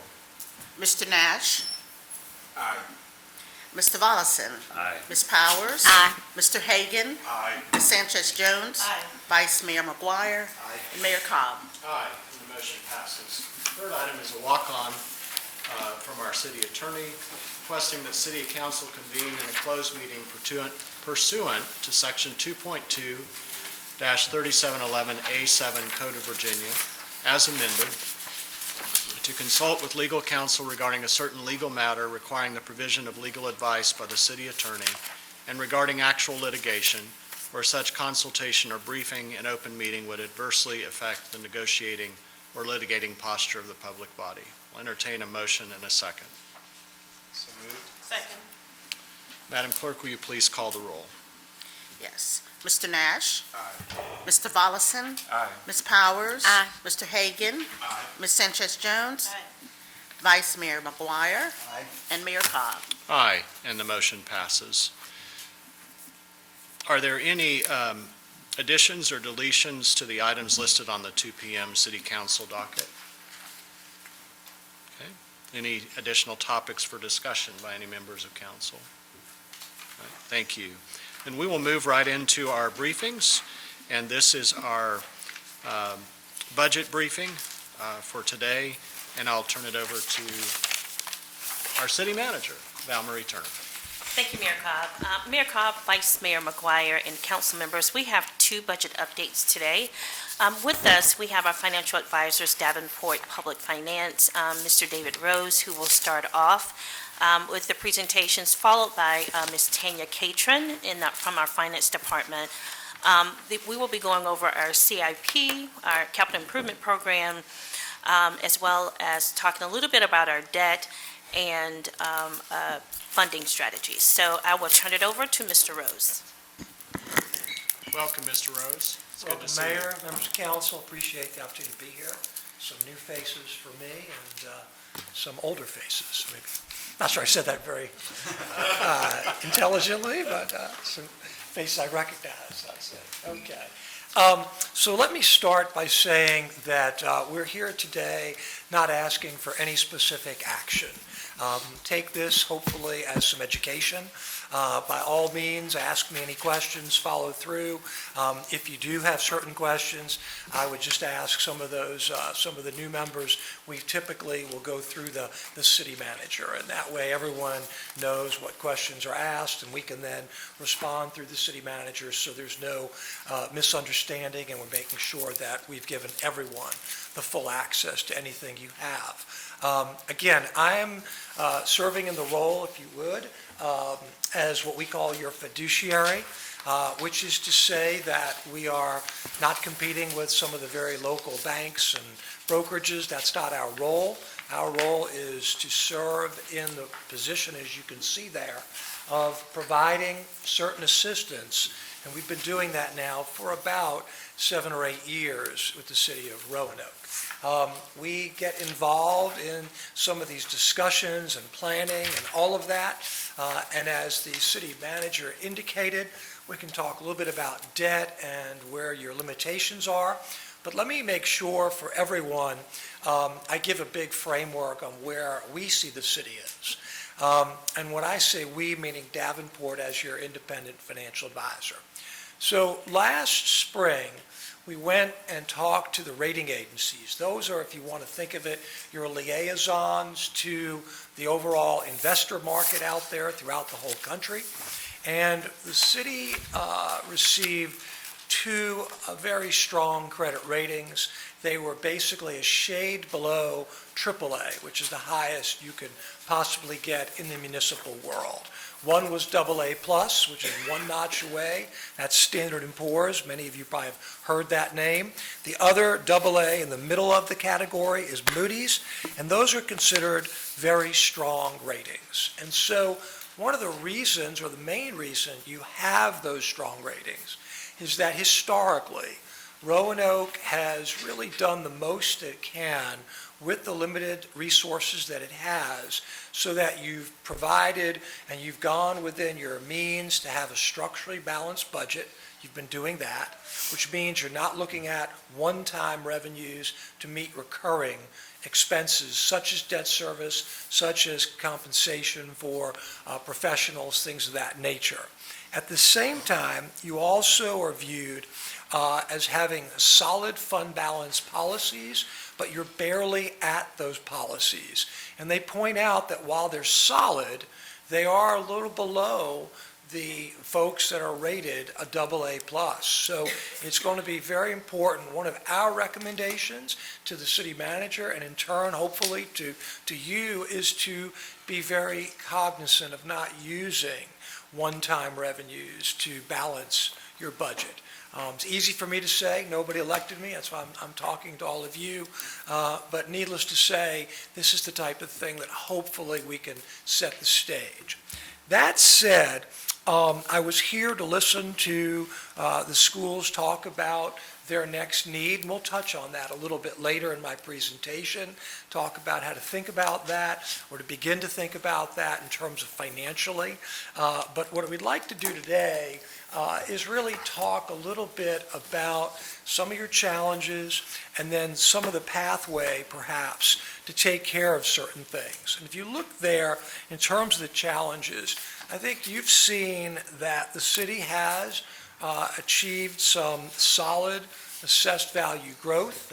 Again, Ms. Turner talked about how there's about $23 million new dollars coming in, but the good news is that's $23 million that's new.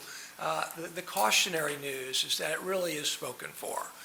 It is really from a needs perspective. 40% automatically goes to the schools per your agreement. But you're going to see in a couple of moments that some of those extra dollars that remain are really going to a variety of needs that you have little, if any, control over, you meaning the collective we, the city itself.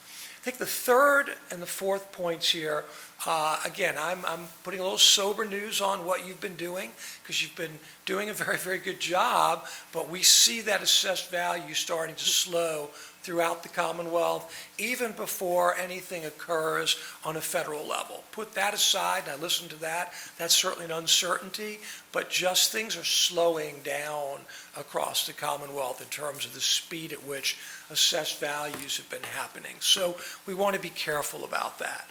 So the fourth point, and I'm going to read that here, I said the city has identified significant deferred maintenance in certain areas of city facilities due to budgetary constraints and competing priorities. Again, that's important because that's going to set the table for something that I'm going to talk about that may not be overly popular, but again, it's something that it's my job to bring some of this forward. And I know Ms. Turner's already started that discussion with you. So, last thing before that. Of course, the schools have identified that 150 million or so of the needs for the high school, and then of course there's 3 elementary schools, I understand, that come past that, or behind that, I should say. And so again, the goal here is to develop a plan that allows all of that to be done responsibly. And again, I don't get into the operating side. I know one of the folks asked, I think it was you, Mr. Hagan, asked about operations. And again, that's not a world I know about, but I know that's a real number one way or another, and that's going to be real and has to be thought about, and it will be, of course. So I mentioned earlier there's 23 million coming in. That's the good news. The dollars that are going out, you can see there where it's going to. And again, I would defer here to the city manager and her excellent staff, which I should have given a shout out to Mr. Mayor, members of council. Very blessed. It's a very thin staff in terms of just sheer number of people. They work overtime on a regular basis, and I'm very appreciative. They let me be up here because, again, they do such a good job. So with that said, I put in bullets the middle. I have effectively said, let's boldface this. And we really have no material, that's the key word, new or recurring revenues to address additional needs.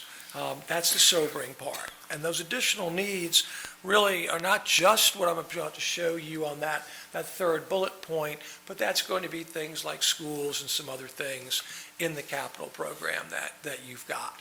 But let's just talk for a moment. My focus is going to be today on those deferred maintenance needs. Working with staff, it looks to be around a sweet spot, if you want to call it that. It's about $5 million a year for the foreseeable future is needed. New dollars, not part of any prior approved capital improvement program that you've done. Truly new dollars. And I even heard some allusion, I think if I wasn't mistaken, someone said there was something about one of the elevators and need, it was something like 4.5 or 4.6 million, if I heard that right from the back of the audience. All that makes sense. And again, it's something that we want to talk about, how to tackle that responsibly. So again, some of those additional needs, I don't think I need to belabor it. I think, again, I've alluded to some of these things. So let's get to a little bit of where you stand with regard to your multi-year capital funding program. And so just right after me, Tanya's going to talk about the CIP, or the Proposed Capital Improvement Program. Again, your staff does a very good job of pulling those things together, giving you a sense of that, and then you go to priorities and what have you. So with all of that, when we first got started with you 6, 7, 8 years ago, don't hold me to the exact amount of time, we saw that the city wasn't maximizing all of its dollars, and it was basically spending more on debt service than it needed to while it was waiting to spend dollars. So we came up with some strategies. You've done those strategies. They have worked for you. I would like to say we're in sort of strategy 2.0, where we're now in the sort of the second generation of that with the next 5-year plan, if you would. All of that leading to the financings that we did and got approved by the rating folks last April, and we employed those on a systematic basis over the balance of the calendar year. So we did all of that and put you in, excuse me one second, and put you in good stead for this coming year that we're in right now, the fiscal year. So we're in a good mode there. We did some funding, about $57.5 million that will be spent over time, and you'll be talking about that. Those dollars are safeguarded, they're there.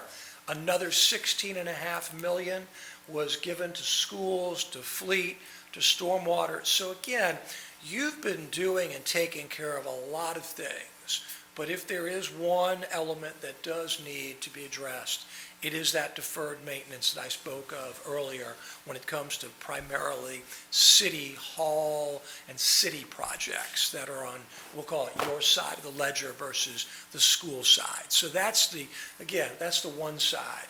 A little bit of an offshoot here.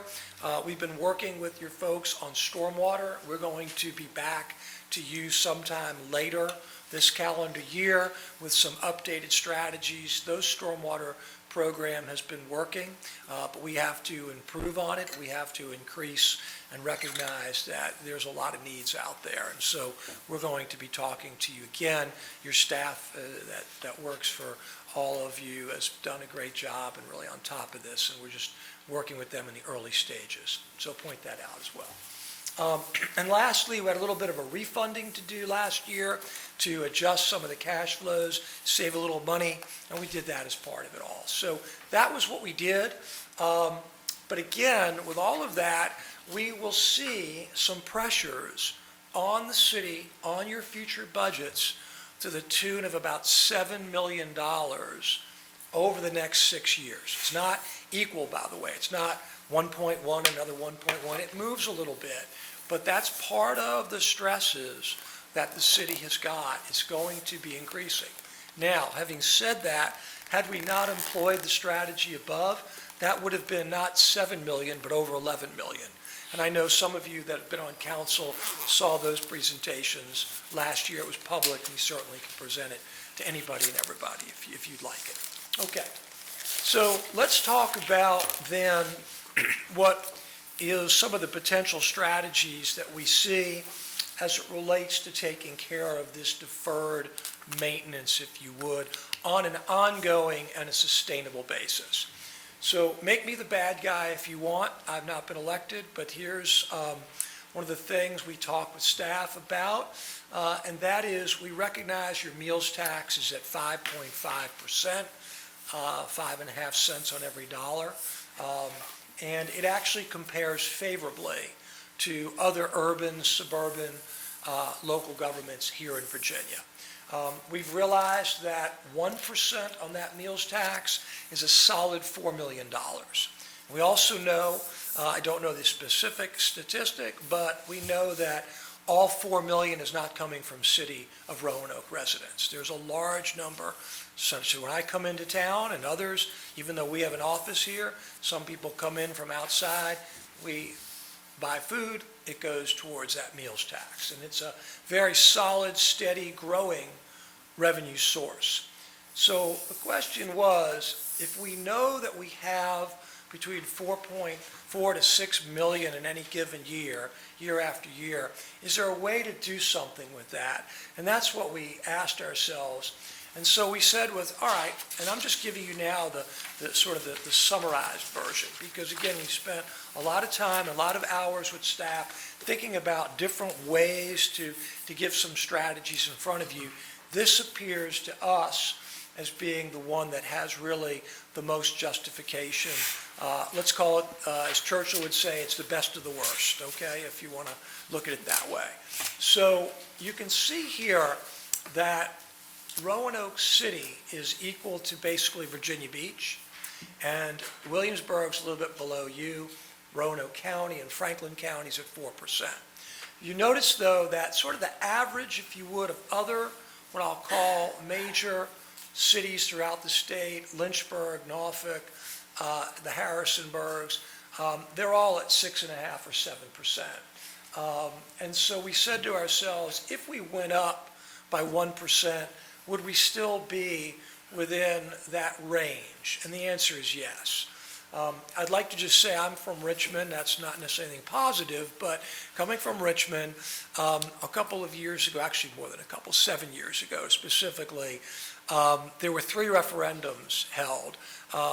2 were the counties, Chesterfield County, they went from 0 to do 2%. That failed, so they're still at 0%. Henrico went from 0 to 4%, that passed. Henrico's at 4%. And technically, Richmond doesn't need to do a referendum, and neither do you, but they had effectively the city council, and they went from 6 to 7.5%. And that 1.5% is dedicated solely to school funding.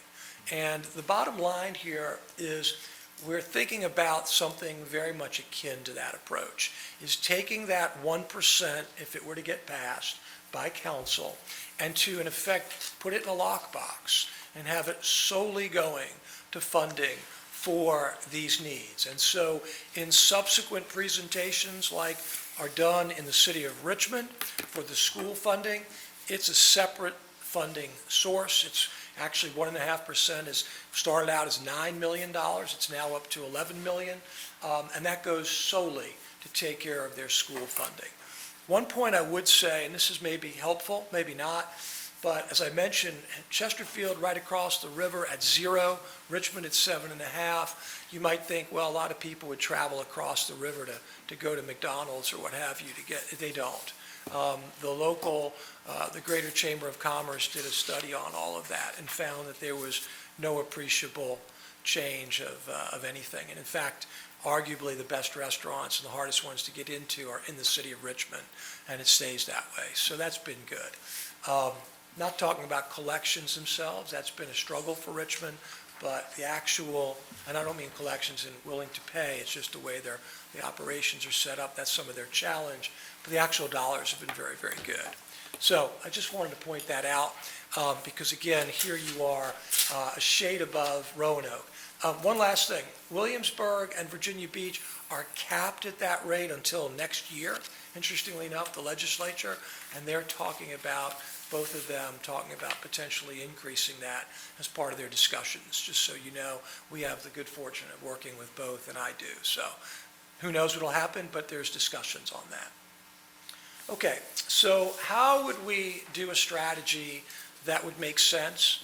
And what we'd like to suggest, at least preliminarily, this is very preliminary, is we set up a separate line of credit with a banking institution. Again, I'm your advisor. I don't provide those funding. That would be a conflict. I'm there to just basically take in any bids and anyone that wants to provide it to the city, and we evaluate that on your behalf. That's how we do this in the past. That's how we do it in the future. So what we would do is set up something we talked about for the moment, something set at 5 years, doesn't have to be that way, and that would be basically if you have $5 million of needs, roughly, we said let's set up a $25 million line. That line, and we've got some cash flows that you should all have, really is paid for, reimbursed if you would, from that $4 million. That's how it would work. Now, having said all that, we're assuming that you're going to spend money very, very quickly. Chances are it may not be as quickly as we've assumed, but if it is, that's not a problem. We've put that into, we'll call it the calculus of all this. And so our thinking is that if we did something like this, and it would be what we call a drawdown line of credit, if we could do that, so we only pay as we're drawing down the dollars. Now, if it turns out the banking institutions make us take it all up in front, we can do some portion of that, we can reinvest it, and the good news today, as you may know, is we can reinvest those monies at literally a rate that's equal to our borrowing rate. So it's very efficient for us. It will not add to Ms. Turner's angst when it comes to paying for things. It's going to have its own separate way of taking care of that, and that's important. So we're not talking about any dollars coming from the current general fund to take care of these needs.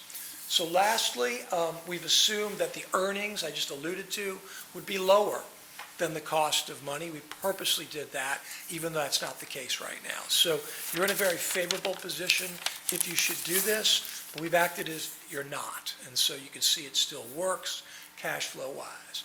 It's a whole lot of stuff in front of you, but suffice it to say that under the various fiscal years, and we're thinking about this for, again, the 26 fiscal year to start with, if you had funding needs that basically jump up to 5.5 million, literally within 12 months, that's how fast we're thinking about this.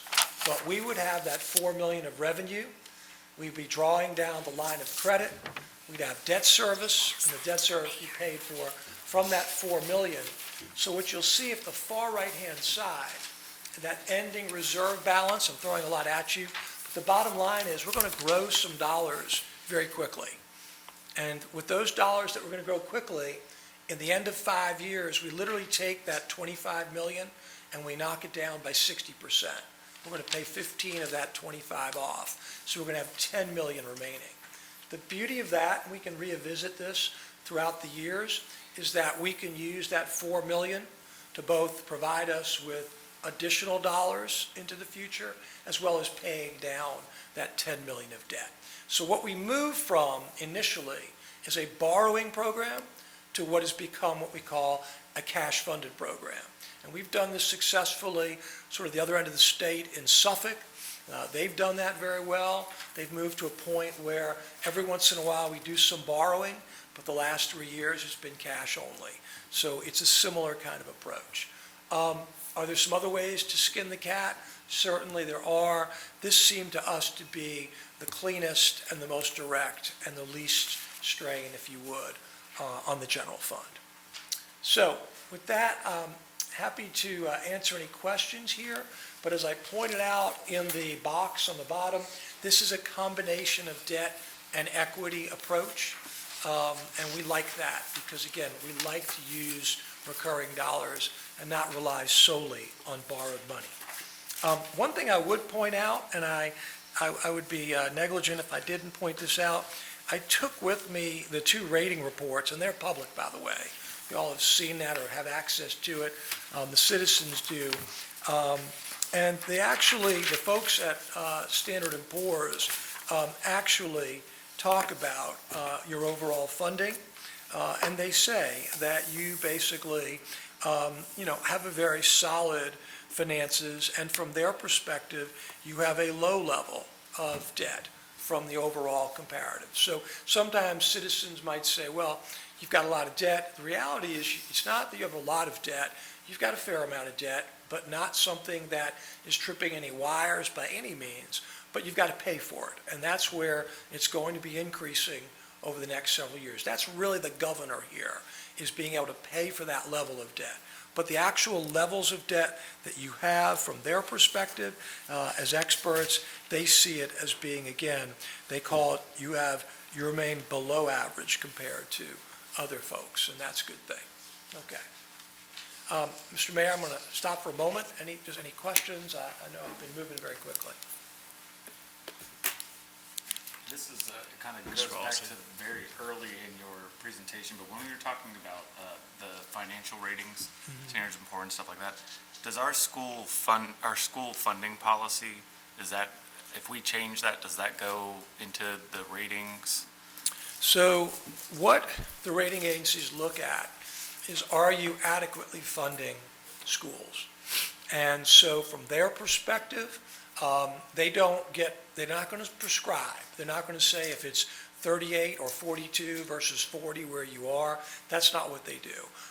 They just want to make sure that the schools are able to do the things they're supposed to do. So for example, I think it was Dr. White said that we have, if I heard her correctly, we have very little teacher vacancies, which is a problem in a lot of places. Well, that's a real strength. And I think some of that was perhaps because there was competitive pay. I thought I heard some of that. So those are the kinds of things the rating agencies will ask is, are you struggling to fill, in the case of this general fund, are you struggling to fill, public safety? Are you struggling to fill schools? And so your answer is on a positive way.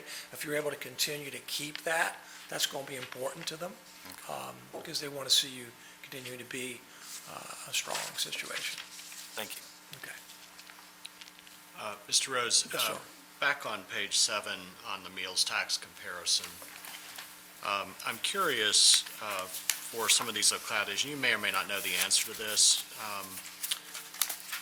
Can you talk a little bit about how long some of these localities have been at these rates. I know that we mentioned earlier that we increased for 2 years, and then we went back to the rate. Just in terms of comparison, do you have any data? I could do a little bit of that, Mayor. So Bristol, you could see that we just stopped it at 8% because they're at 10%. That just happened in the last year and a half because, and I work with them, when they had that unexpected landfill problem, they had to borrow upwards of $35 million on a $50 million program. They had to do a lot of increases, both there and lodging as well as real estate, to satisfy the Commonwealth, to, in other words, get dollars to help defray that cost. So that's really the most, sort of the outlier, if you would. Right above it again, Richmond City, as I mentioned, that was about 7 years ago, and that was done. I can't really speak to others in terms of exact timing. We work with probably about 3/4 of those entities, but again, what we typically have not seen, though, is if you get to that level going backward, sort of chipping backward. We're not typically seeing that, but that's not to say, as you mentioned, there are going to be some that have had that in your situation, so. Thank you. Yes, sir. Powers, and then Yes, Mr. Councilman. Nash. Thank you. This is very helpful. In respect to a few slides back where you talked about stormwater, can you tell me, is our expenses outgrowing our revenues that we're collecting for that? Is that what you're looking at, that we might need to do something with those fees? So I am not close enough to answer that responsibly, but what I do know is that there are clearly capital projects, and they were expected to be continual capital projects. So at the very least, when you set the rates and charges for the stormwater, going by memory here from a few weeks ago, I know the stormwater fund is solid, so I'm not particularly worried about something like that for the short run. But like anything else, we look at multiple years, and we'll get some more insights and input from your staff. But don't think of us revisiting stormwater from a point of weakness. No, it's a part of natural reviewing of the overall program, any programs. We do that with utility programs of all kinds on a regular basis. So that's what we're doing there, is what I call what you'd expect. It is sort of revisiting a program every few years.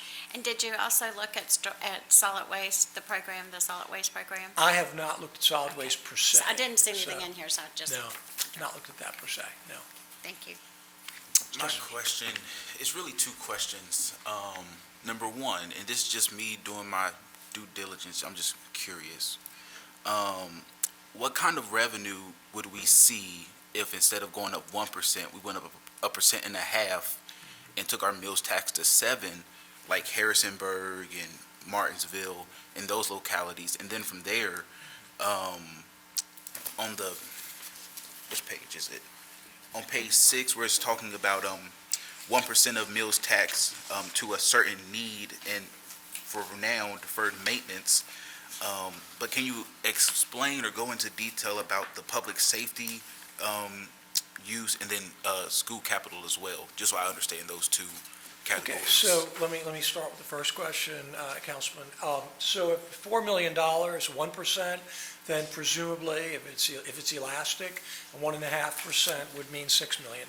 So that's the way to think about that. Now, again, is there some sort of pushback at some rate? Of course there is. Don't know what that is.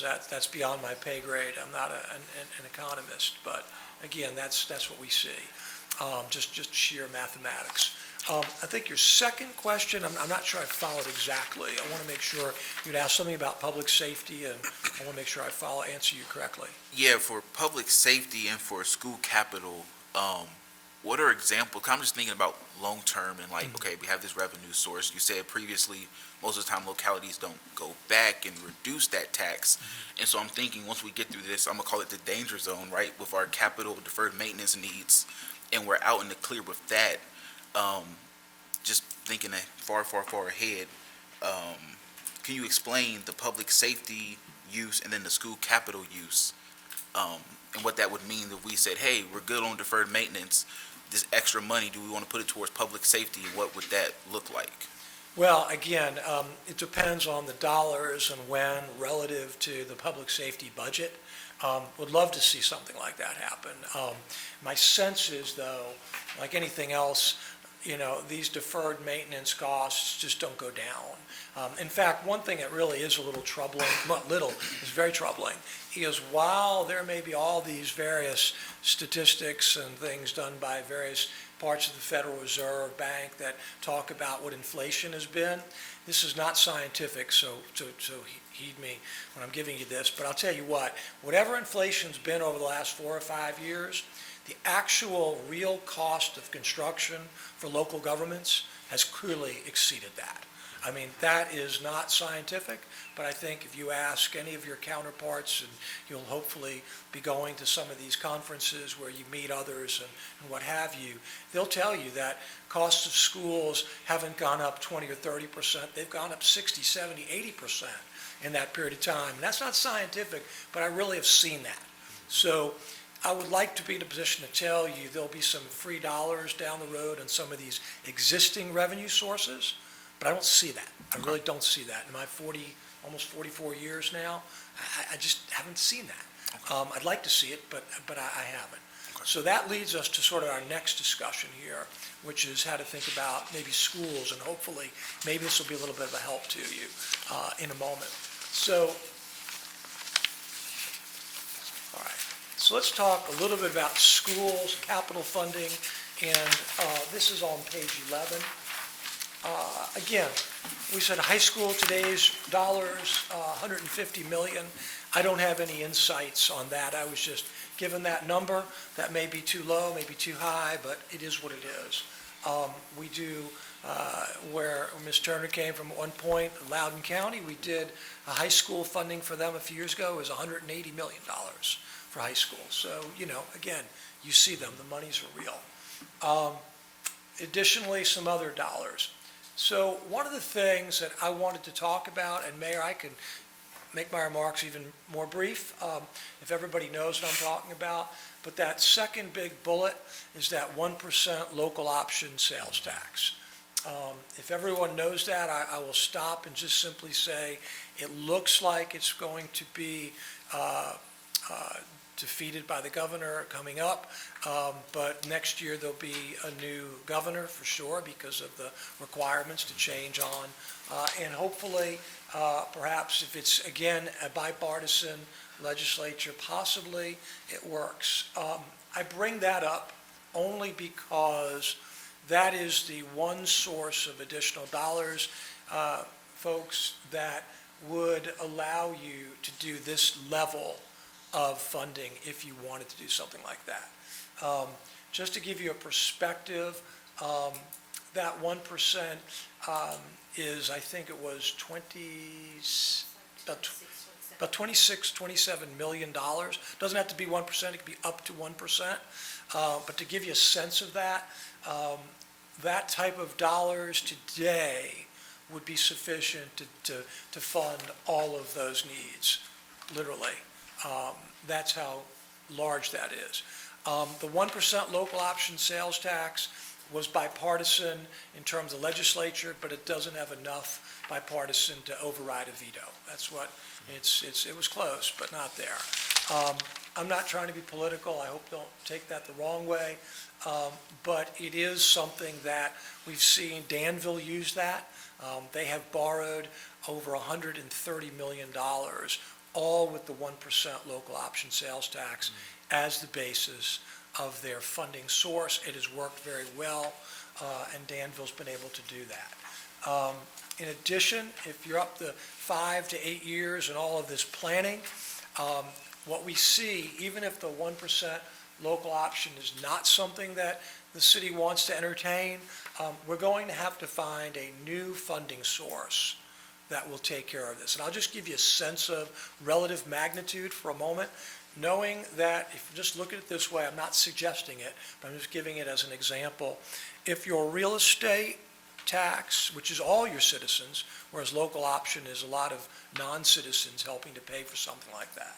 But if you were to look at that and funding the high school alone, not even getting into elementary schools. We're looking at basically the equivalent of a solid 10 cents on the real estate tax rate. That's the equivalent impact of what about 150 million of a high school would be. So just get a sense of that. And that's me working with some of the numbers a little bit. Could be a little bit more, could be a little less, but that's just like an order of magnitude. And as I understood, Ms. Lindsay just reminded me, the tax rate, for example, on the real estate is $1.22. So again, you'd be looking at something that would be a significant jump in the tax rate, if that's what it was. Not suggesting that per se, but I do think as your committee moves forward, Mr. Mayor, I think it's important to also have funding strategies there as well. One last thing, and I'll stop here because I've taken a lot of time. If the 1% local option were to occur, or something like that, some dedicated source, a new dedicated source, if you were to do something like that, what that would do is as your debt, your existing debt inevitably starts to go down in the end, eventually, that allows and frees up some of those dollars to go towards other capital needs, because they're going to continue. Your capital needs in a city as dynamic as yours are going to continue. So with that, I'm happy to answer any questions. I didn't mean to be so long, but again, I appreciate you letting me be here. Thank you. Mr. Rose, questions? Mr. McGuire? Thank you very much. I just want to clarify, make sure I understand. You're putting forward two different funding options for us. There's the meals tax option and then the 1% local sales tax option. Not quite, Mr. Vice Mayor. I'm talking about for the deferred maintenance, the 1% meals tax. However, for the local option, I should have said this and I did, it's my fault, that is only and strictly for school construction. Cannot be for anything else. Can't be for operations, can't be for salaries, can't be for previous debt. It's only limited, those dollars at the state, if a referendum were to occur here, and you had that, it would be that much limited. It truly would be its own, effectively like a lockbox. It would have to be for school construction. And it could be for its debt service or cash towards school construction. There's no differentiation, and there's no limitation on the time that you can do it. That's also been open-ended by the state. So we would have to affirmatively go through a referendum process here in the city? Yes, sir. Okay, and then we're talking about both of those funding streams, then the meals tax and this sales tax going towards education? No, I was talking about the meals tax for the moment going towards city-related deferred maintenance. Gotcha, And again, okay, gotcha. I defer to your staff who knows much more than I do about when I'm saying that, things like elevators, they know what they're talking about. I just know the dollars. I don't know what I'm talking about when it comes to the specific projects. No, sir. Now, one last thing, and I should point this out too. Yes, if you decided that you wanted to, for example, bifurcate, and you wanted to think about using an element of meals tax towards school construction down the road, you certainly can do that. And that doesn't need a referendum. You are effectively the referendum. The city council is able to make that decision. Thank you. One final question. So the numbers, high school in the range of 150, I think we heard it would probably be closer to 180, and then 3 elementary schools, total cost 150. I'm assuming those are in today or relatively close to today's dollars. That's not including, I guess, the land acquisition we heard, at least for the high school, the site prep, the ongoing, any other expenses operational. So that's getting close to almost $500 million. And I wonder, would that 1% local option sales tax, your estimation would be enough to cover for those projects and the resulting debt service? Let me say two things, Vice Mayor. Number one, the 150 that we used and the other 150 were just ballpark numbers. Don't get wed to that from us. They're probably not lower than that, though. Probably not. And I don't know if 150 is incorporating land acquisition and site. I have no sense of that. It's just, again, given to me as this is the number to look at can do that. That's why I want you to make it clear. And I think that'll come from subsequent discussions with the schools and all. So I have no sense of whether or not it's inclusive or not. I think the second thing, though, and where we can be helpful to a committee like this and have, in fact, Ms. Turner came from the city of Fairfax, which had a very successful referendum on schools, thanks to her work and her colleagues. We did a lot of planning work with the school system, joint school meetings. So this today was not something as an anomaly from Ms. Turner and my experience over in the city of Fairfax. And it's actually the second time we've gone through it. We built and renovated their high school years ago, and now we're in the next phase of things. And the reason I bring that up is the way in which the timing is set up and the way in which the structure of funding, it's not a direct one-for-one in terms of bang for your buck to take care of debt service. So there's some other nuances to that. So that would be the kind of thing that if the staff wants us to be a part of that, we'll be a part of that. But that's, again, your call as to how to look at all this. So, thank you. Yeah. I think we're good. Yep. Thank you, Mr. Rose. Thank you, Mayor. Appreciate it. Next, we're going to have Ms. Tanya Catron to go over our CIP, and you'll be able to hear about our projects as well.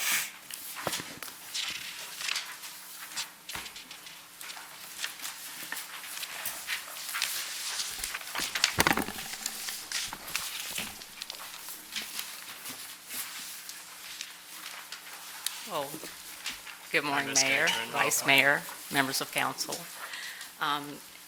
As we continue through the fiscal year 25-26 budget development process, this budget briefing will introduce our work towards the city's capital improvement program, which is commonly referred to as CIP. This briefing intends to provide an overview of the city's CIP, to highlight the status of a few current projects completed or underway, and discuss the initially proposed fiscal year 26 through 2030 projects, along with any additional capital needs that we currently have.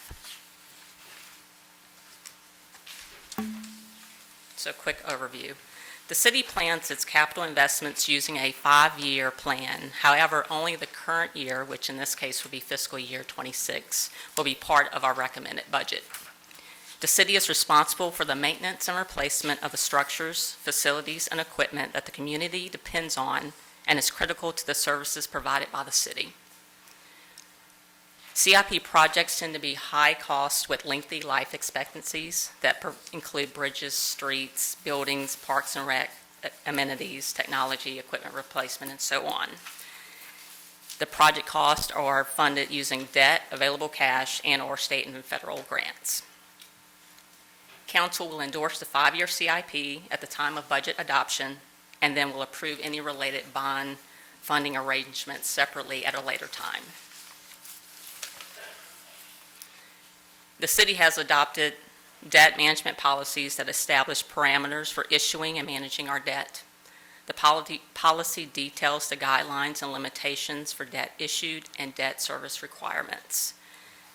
Those 3 self-imposed debt limits include tax-supported GO, or general obligation debt service, will not exceed 10% of the general fund of cities and schools expenditures. Also, net tax-supported debt as a percentage of the assessed values of real estate, personal property, and public service corporations will not exceed 4%. And last, our debt will be structured in a manner that 60% or more of the aggregate outstanding tax-supported debt will retire in 10 years. So this is just a sample of the current projects that were included in previously approved CIP programming. We currently have active ongoing projects. Wasena Bridge replacement is a big one, Washington Park Pool. Some completed projects that we have is our ERP financial system, Tinker Creek Greenway, office expansion for the Commonwealth's Attorney and Magistrate offices. And some projects in their initial planning stages include the Washington Park site amenities, along with the Public Works Service Center, Wash House, and Refueling Center. Now, So we're still in the process of developing the 5-year fiscal year 26 through fiscal year 30 CIP, but the estimated total cost of the tentative program projects is roughly $193 million, with approximately 45 or 46 million program in fiscal year 26.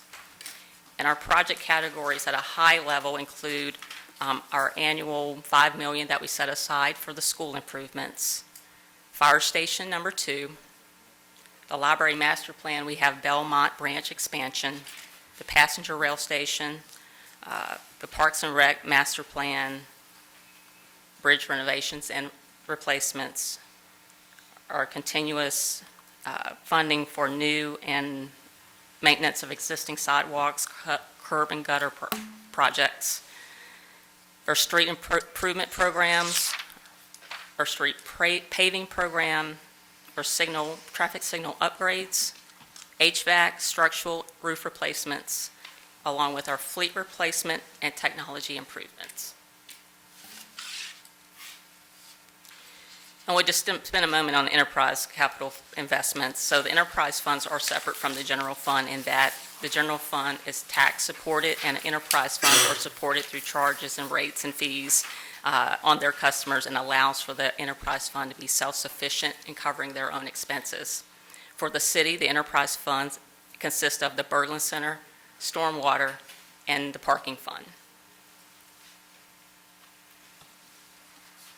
So far in the CIP development process of programming for fiscal year 2030, we have included just routine projects that we fund consistently from year to year, such as the $5 million dedicated to our schools, curb, gutter, sidewalk, streetscapes, street paving, and the traffic signal upgrades, along with stormwater and the Berglund Center. As we look closer at our debt capacity, affordability, and priorities in the next few weeks, more projects will be programmed into fiscal year 2030. And lastly, just our additional needs. So these are projects that are determined, So essentially, these are just capital needs that are outside of our CIP. They have not been programmed yet.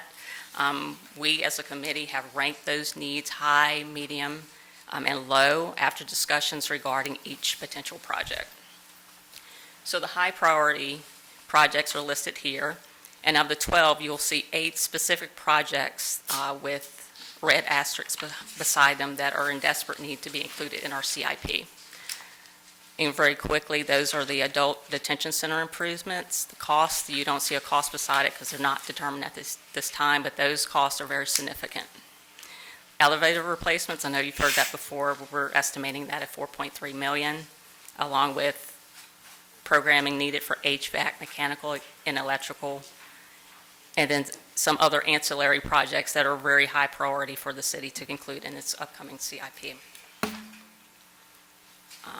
While the medium and low priority capital needs don't necessarily rise to the level of critical nature of the high priority, we still find them very important in replacing and maintaining our city infrastructure. So a few of our medium priority capital needs includes the main library renovation of $15 million, the Jefferson Center renovation at $8 million, courthouse, second floor, general district court at $8 million.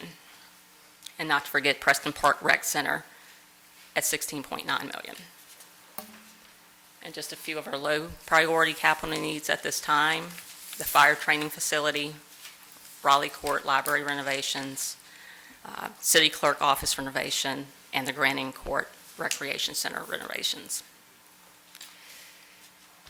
So this concludes the briefing, but again, there's a lot of work and discussions to be made in the upcoming weeks as we finalize the CIP to include in the recommended budget coming forward to you on March 24th.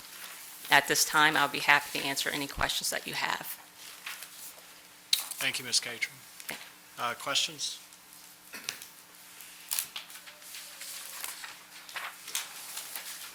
Mr. Volleson? So looking at the high priority capital needs, the HVAC, mechanical, electrical, is that the, I'm sorry. For the high priority capital needs on the HVAC, mechanical, and electrical, is that the deferred maintenance that we've been discussing about? It is. Okay, thank you. And that's across numerous facilities, correct? That is correct. Mayor, I have a question. Ms. Powers? Only because I don't know, what is the Blue Hills, it says condo E91 Center, is that the addition that we just bought? The other side where, Yeah, where where 811. 811 Yes, didn't ma'am, that is.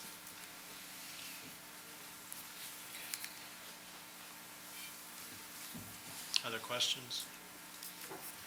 I had a quick Vice question. Mayor? Yes, sir, thank you.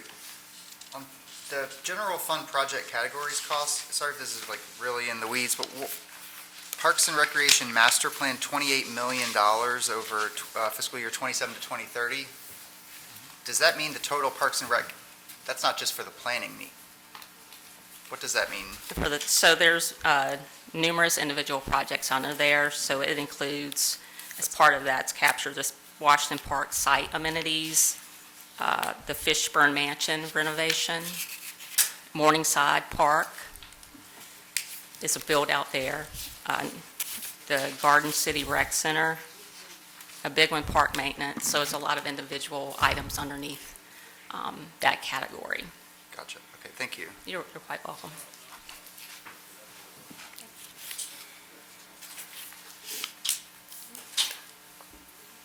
Mayor? Yes, Mr. Paulson? I know that the adult detention center is still undetermined. Is there any timeline as to when that might be coming down the pike? Well, I think that's just discussions on determining where the funding and where we can slot that in, or if we can slot that into the CIP. I meant, is there Oh, any, sorry. like, when will a cost be determined? That is something that we'll be working on.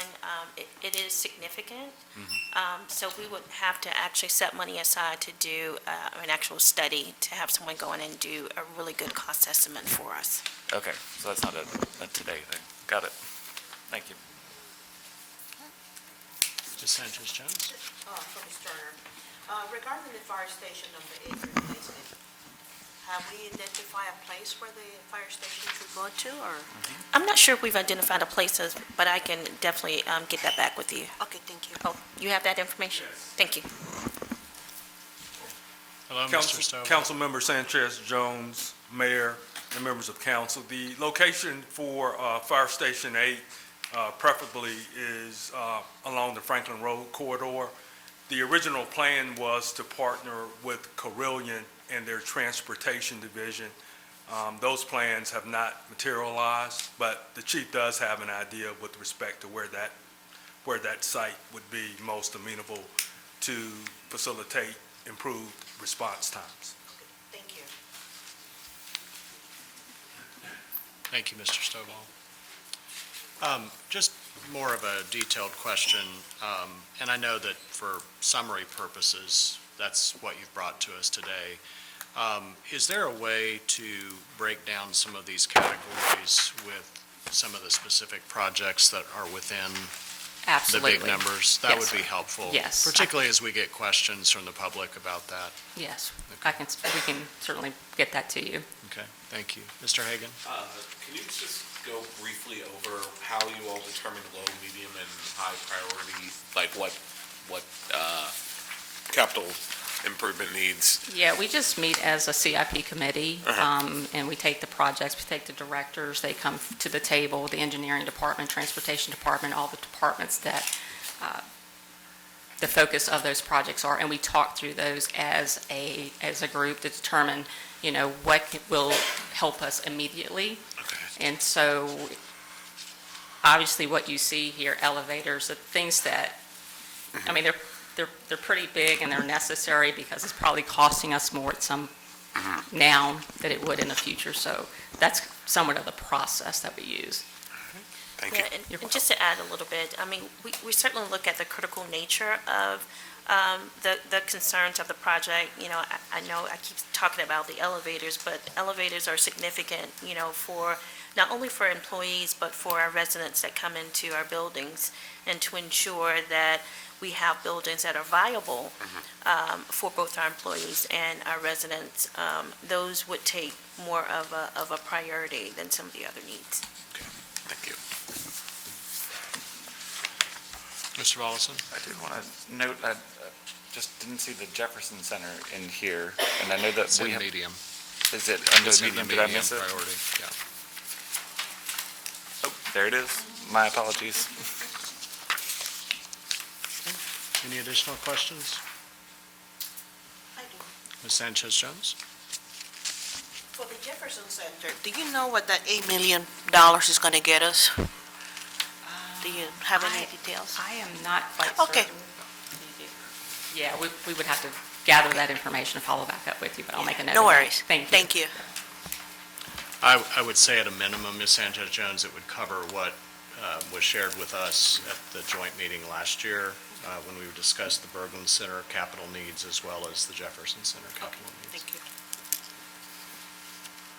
All right, thank you, Ms. Catron. All right, thank you all so much. Appreciate it. Ms. Turner, anything else for us this morning? Nothing for me, thank you. All right, well, I'll recess our council meeting until 2 o'clock for our series of closed meetings in the council's conference room.